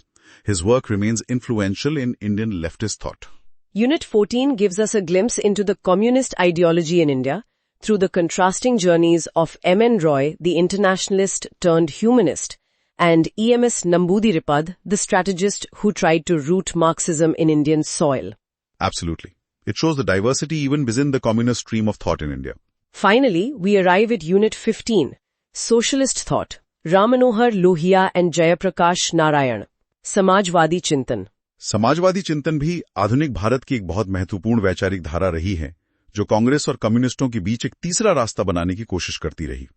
इस यूनिट में हम भारत में समाजवादी आंदोलन के इतिहास और दो प्रमुख समाजवादी विचारकों राम मनोहर लोहिया और जयप्रकाश नारायण जेपी के विचारों पर ध्यान केंद्रित करते हैं। समाजवाद का अर्थ क्या है? What is socialism? समाजवाद एक ऐसी विचारधारा और आंदोलन है जो उत्पादन और वितरण के साधनों पर सामाजिक स्वामित्व, सोशल ओनरशिप और नियंत्रण का समर्थन करता है, ताकि धन और अवसरों का अधिक समान वितरण हो सके। इसका लक्ष्य पूंजीवाद की असमानताओं और शोषण को खत्म करना है। भारत में समाजवाद पर पश्चिमी विचारों के साथ साथ गांधीवाद का भी गहरा प्रभाव रहा। भारत में समाजवादी आंदोलन का इतिहास कैसा रहा? History of the socialist movement. Samajwadi विचार कांग्रेस के भीतर ही पनपने लगे थे, खासकर 1920 और 30 के दशक में नेहरू और सुभाष चंद्र बोस जैसे नेताओं के प्रभाव में। 1934 में कांग्रेस के भीतर ही युवा वामपंथी नेताओं ने कांग्रेस सोशलिस्ट पार्टी CSP का गठन किया। CSP के प्रमुख नेता कौन थे और उनके उद्देश्य क्या थे? इसको एक समाजवादी दिशा देना और साम्राज्यवादी विरोधी संघर्ष को तेज करना। वो मार्क्सवाद और गांधीवाद दोनों से प्रभावित थे, हालांकि उनके बीच संतुलन को लेकर मतभेद भी थे। फैजपुर थीसिस 1936 में उन्होंने अपना कार्यक्रम स्पष्ट किया। स्वतंत्रता के बाद क्या हुआ? स्वतंत्रता के बाद कांग्रेस के भीतर समाजवादियों के लिए जगह कम होती गई। 1948 में उन्होंने कांग्रेस से अलग होकर सोशलिस्ट पार्टी बनाई। बाद में ये पार्टी कई बार टूटी और जुड़ी, जैसे प्रजा सोशलिस्ट पार्टी PSP और संयुक्त सोशलिस्ट पार्टी SSP बनी। भारतीय राजनीति में समाजवादी आंदोलन का प्रभाव उतार चढ़ाव भरा रहा है। अब राम मनोहर लोहिया के विचारों पर आते हैं। डॉक्टर राम मनोहर लोहिया 1910-1967 भारतीय समाजवाद के सबसे मौलिक और प्रखर विचारकों में से एक थे। वो जर्मनी से डॉक्टरेट थे और गांधी जी से गहरे प्रभावित थे। उनका चौखंबा राज्य का विचार क्या था? ये लोहिया का विकेंद्रीकरण का मॉडल था। चौखंबा मतलब 4 स्तंभ। वो चाहते थे कि सत्ता 4 स्तरों पर बटी हो, गांव, जिला, प्रांत और केंद्र, और हर स्तर के पास अपने काम करने की स्वायत्ता और संसाधन हो। ये गांधी जी के ग्राम स्वराज से मिलता जुलता विचार था, लेकिन ज्यादा व्यवस्थित था। और सप्त क्रांति 7 रेवोल्यूशंस, ये लोहिया के सामाजिक परिवर्तन के कार्यक्रम का सार था। उन्होंने 7 क्रांतियों का आह्वान किया। पहला, स्त्री पुरुष समानता, जेंडर इक्वालिटी। दूसरा, जाति भेद का उन्मूलन, एबोलिशन ऑफ कास्ट डिस्क्रिमिनेशन। तीसरा, नस्लीय और रंग भेद की समाप्ति, एंड ऑफ रेशियल डिस्क्रिमिनेशन। चौथा, उपनिवेशवाद और विदेशी प्रभुत्व का विरोध, against colonialism and foreign domination. पांचवां, आर्थिक समानता और नियोजित उत्पादन, economic equality and plan production. छठा, निजी जीवन में अन्यायपूर्ण हस्तक्षेप का विरोध, against interference in private life. सातवां, शस्त्रों का विरोध और सविनय अवज्ञा, against arms and for civil disobedience. ये एक बहुत व्यापक एजेंडा था, जो सिर्फ राजनीति के आर्थिक नहीं बल्कि सामाजिक और सांस्कृतिक बदलाव पर भी जोर देता था। उन्होंने समाजवाद की नई व्याख्या कैसे की? लोहिया ने पश्चिमी पूंजीवाद और रूसी साम्यवाद दोनों की आलोचना की। वो एक ऐसा समाजवाद चाहते थे जो भारतीय परिस्थितियों के अनुकूल हो। उन्होंने मार्क्सवाद और गांधीवाद का संश्लेषण, सिंथेसिस करने की कोशिश की। उन्होंने बड़ी मशीनों की जगह छोटी मशीन प्रौद्योगिकी, स्मॉल यूनिट टेक्नोलॉजी का समर्थन किया, जो विकेंद्रीकृत हो और ज्यादा रोजगार दे। उन्होंने कृषि के महत्व पर बहुत जोर दिया। परमानेंट सिविल डिसोबीडियंस और इमीडिएसी का सिद्धांत। लोहिया मानते थे कि अन्याय के खिलाफ संघर्ष लगातार चलते रहना चाहिए, स्थायी सविनय अवज्ञा। वो सिर्फ चुनाव या सत्ता परिवर्तन तक सीमित नहीं रहना चाहते थे। तात्कालिकता का सिद्धांत मतलब था कि अन्याय के खिलाफ तुरंत कार्रवाई करनी चाहिए, दूर के भविष्य का इंतजार नहीं करना चाहिए। धर्म और राजनीति पर भी उनके विचार थे। वो धर्म के राजनीतिक इस्तेमाल के खिलाफ थे। Very dynamic thinker. अब जयप्रकाश नारायण जेपी पर आते हैं। लोकनायक जेपी 1902-1979 भारतीय राजनीति और समाज के एक और दिग्गज थे। उनका जीवन भी वैचारिक यात्राओं से भरा रहा, मार्क्सवाद से गांधीवाद और सर्वोदय की ओर। हाँ, जेपी युवावस्था में अमेरिका में पढ़ाई के दौरान मार्क्सवाद से गहरे प्रभावित हुए। वो सीएसपी के संस्थापक महासचिव थे, लेकिन धीरे धीरे उनका मोहभंग हुआ, खासकर सोवियत संघ की तानाशाही और हिंसा से। वो गांधी जी के विचारों और फिर विनोबा भावे के सर्वोदय आंदोलन की ओर आकर्षित हुए। 1954 में उन्होंने सक्रिय राजनीति छोड़ दी और सर्वोदय के काम में लग गए। उनका दल विहीन लोकतंत्र, पार्टीलेस डेमोक्रेसी का विचार क्या था? जेपी दलीय राजनीति के आलोचक बन गए थे। उन्हें लगता था कि पार्टियां सत्ता के लिए संघर्ष करती हैं और लोगों को बांटती हैं। वो एक ऐसे लोकतंत्र की कल्पना करते थे जो पार्टियों पर आधारित ना हो, बल्कि स्थानीय समुदायों, लोकल कम्युनिटीज पर आधारित हो। लोग अपने प्रतिनिधियों को सीधे चुने और उन पर नियंत्रण रखें। ये एक समुदाय आधारित समाज, कम्युनिटी बेस्ड सोसाइटी का विचार था। और समग्र क्रांति, ये उनका सबसे प्रसिद्ध नारा बना। हाँ, 1974-75 में बिहार आंदोलन के दौरान जेपी ने संपूर्ण क्रांति या समग्र क्रांति का आह्वान किया। ये सिर्फ सरकार बदलने की बात नहीं थी, बल्कि पूरी व्यवस्था, सिस्टम को बदलने की बात थी। सामाजिक, आर्थिक, राजनीतिक, सांस्कृतिक, वैचारिक, शैक्षिक और आध्यात्मिक सभी क्षेत्रों में। लोहिया की सप्त क्रांति की तरह जेपी ने भी 7 क्रांतियों की बात की। इसका मुख्य उद्देश्य था भ्रष्टाचार का विरोध करना और एक सच्ची लोकतांत्रिक व्यवस्था स्थापित करना। इसमें छात्रों और युवाओं की भूमिका को उन्होंने बहुत महत्वपूर्ण माना। अंत्योदय का विचार भी उनसे जोड़ा है। हाँ, अंत्योदय मतलब अंतिम व्यक्ति का उत्थान, upliftment of the last person. ये गांधी जी के सर्वोदय से जुड़ा विचार था, जिस पर जेपी ने बहुत जोर दिया। उनका मानना था कि विकास का लाभ सबसे गरीब और वंचित व्यक्ति तक पहुंचना चाहिए। तो लोहिया और जेपी दोनों ने समाजवाद को भारतीय संदर्भ में ढालने की कोशिश की, गांधीवादी विचारों को शामिल किया और विकेंद्रीकरण, सामाजिक न्याय और व्यवस्था परिवर्तन पर जोर दिया। Exactly. They represented a distinct stream of socialist thought that sought to combine democratic values with social justice, drawing inspiration from both Western socialism and Gandhian ideals. Their ideas continue to resonate in debates about alternative politics and development models in India. Fantastic. We've covered all 15 units. What an incredible journey through the landscape of modern Indian social and political thought. Indeed. It's a vast and complex terrain full of brilliant minds, intense debates and transformative ideas. तो ये था MPSE 004 का हमारा विस्तृत पुनरीक्षण। क्या कमाल की यात्रा रही है। From ancient concepts of statecraft to the complexities of colonial modernity and the diverse streams of nationalism. बिल्कुल, हमने देखा कि कैसे प्राचीन भारत से लेकर आधुनिक काल तक राजनीतिक विचार विकसित हुए। हमने राज्य स्टेट, संप्रभुता, सॉवरेनिटी, धर्म, रिलीजन और न्याय की अवधारणाओं को समझा कौटिल्य, बर्नी, अबुल फजल के जरिए। हमने उपनिवेशवाद के प्रभाव, ओरिएंटलिज्म और आधुनिकता की जटिलताओं पर विचार किया, सईद, चटर्जी, कविराज के नजरिए से। और राष्ट्रवाद, नेशनलिज्म के विभिन्न धाराओं का विश्लेषण किया, उदारवादी मॉडरेट्स, उग्रवादी एक्सट्रीमिस्ट, हिंदू विवेकानंद औरोबिंदो, मुस्लिम सर सैयद, इकबाल जिन्ना, हिंदुत्व सावरकर गोलवालकर, द्रविड़ पेरियार, आदिवासी जयपाल सिंह, सिख खान सिंह और दलित फूले अंबेडकर प्रतिक्रियाएं। हर किसी की अपनी आवाज, अपना संघर्ष, अपना नजरिया। हमने गांधी, नेहरू, अंबेडकर, टैगोर जैसे दिग्गजों के विचारों को गहराई से समझा, जिन्होंने आधुनिक भारत की नींव रखी। उनके बीच के संवाद और मतभेद भी देखे। साथ ही हमने साम्यवाद, समाजवाद जैसी विचारधाराओं और उनके प्रमुख विचारकों रॉय, नंबूदरीपाद, लोहिया, जेपी पर भी विस्तृत चर्चा की। सबसे महत्वपूर्ण बात यह है कि ये सभी विचार आपस में जुड़े हुए हैं, एक दूसरे से संवाद करते हैं, इन्फ्लुएंस करते हैं और कभी-कभी टकराते भी हैं। Modern Indian political thought is truly a rich tapestry of diverse ideas, constantly evolving and interacting. Absolutely.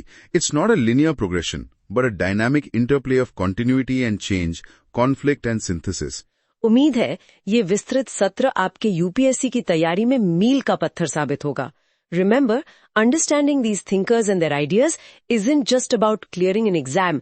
It's about understanding the very soul of modern India, its challenges and its possibilities. इन विचारों को आत्मसात करें, इन पर मनन करें, इन्हें अपने निबंधों, उत्तरों में इस्तेमाल करें, but more importantly, इन्हें अपने जीवन के दृष्टिकोण में शामिल करें।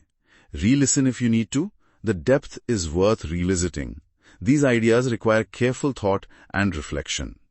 अगर आपको हमारा ये प्रयास पसंद आया तो कृपया सुन लो यूपीएससी यूट्यूब चैनल को लाइक करें, शेयर करें और सब्सक्राइब करना न भूलें।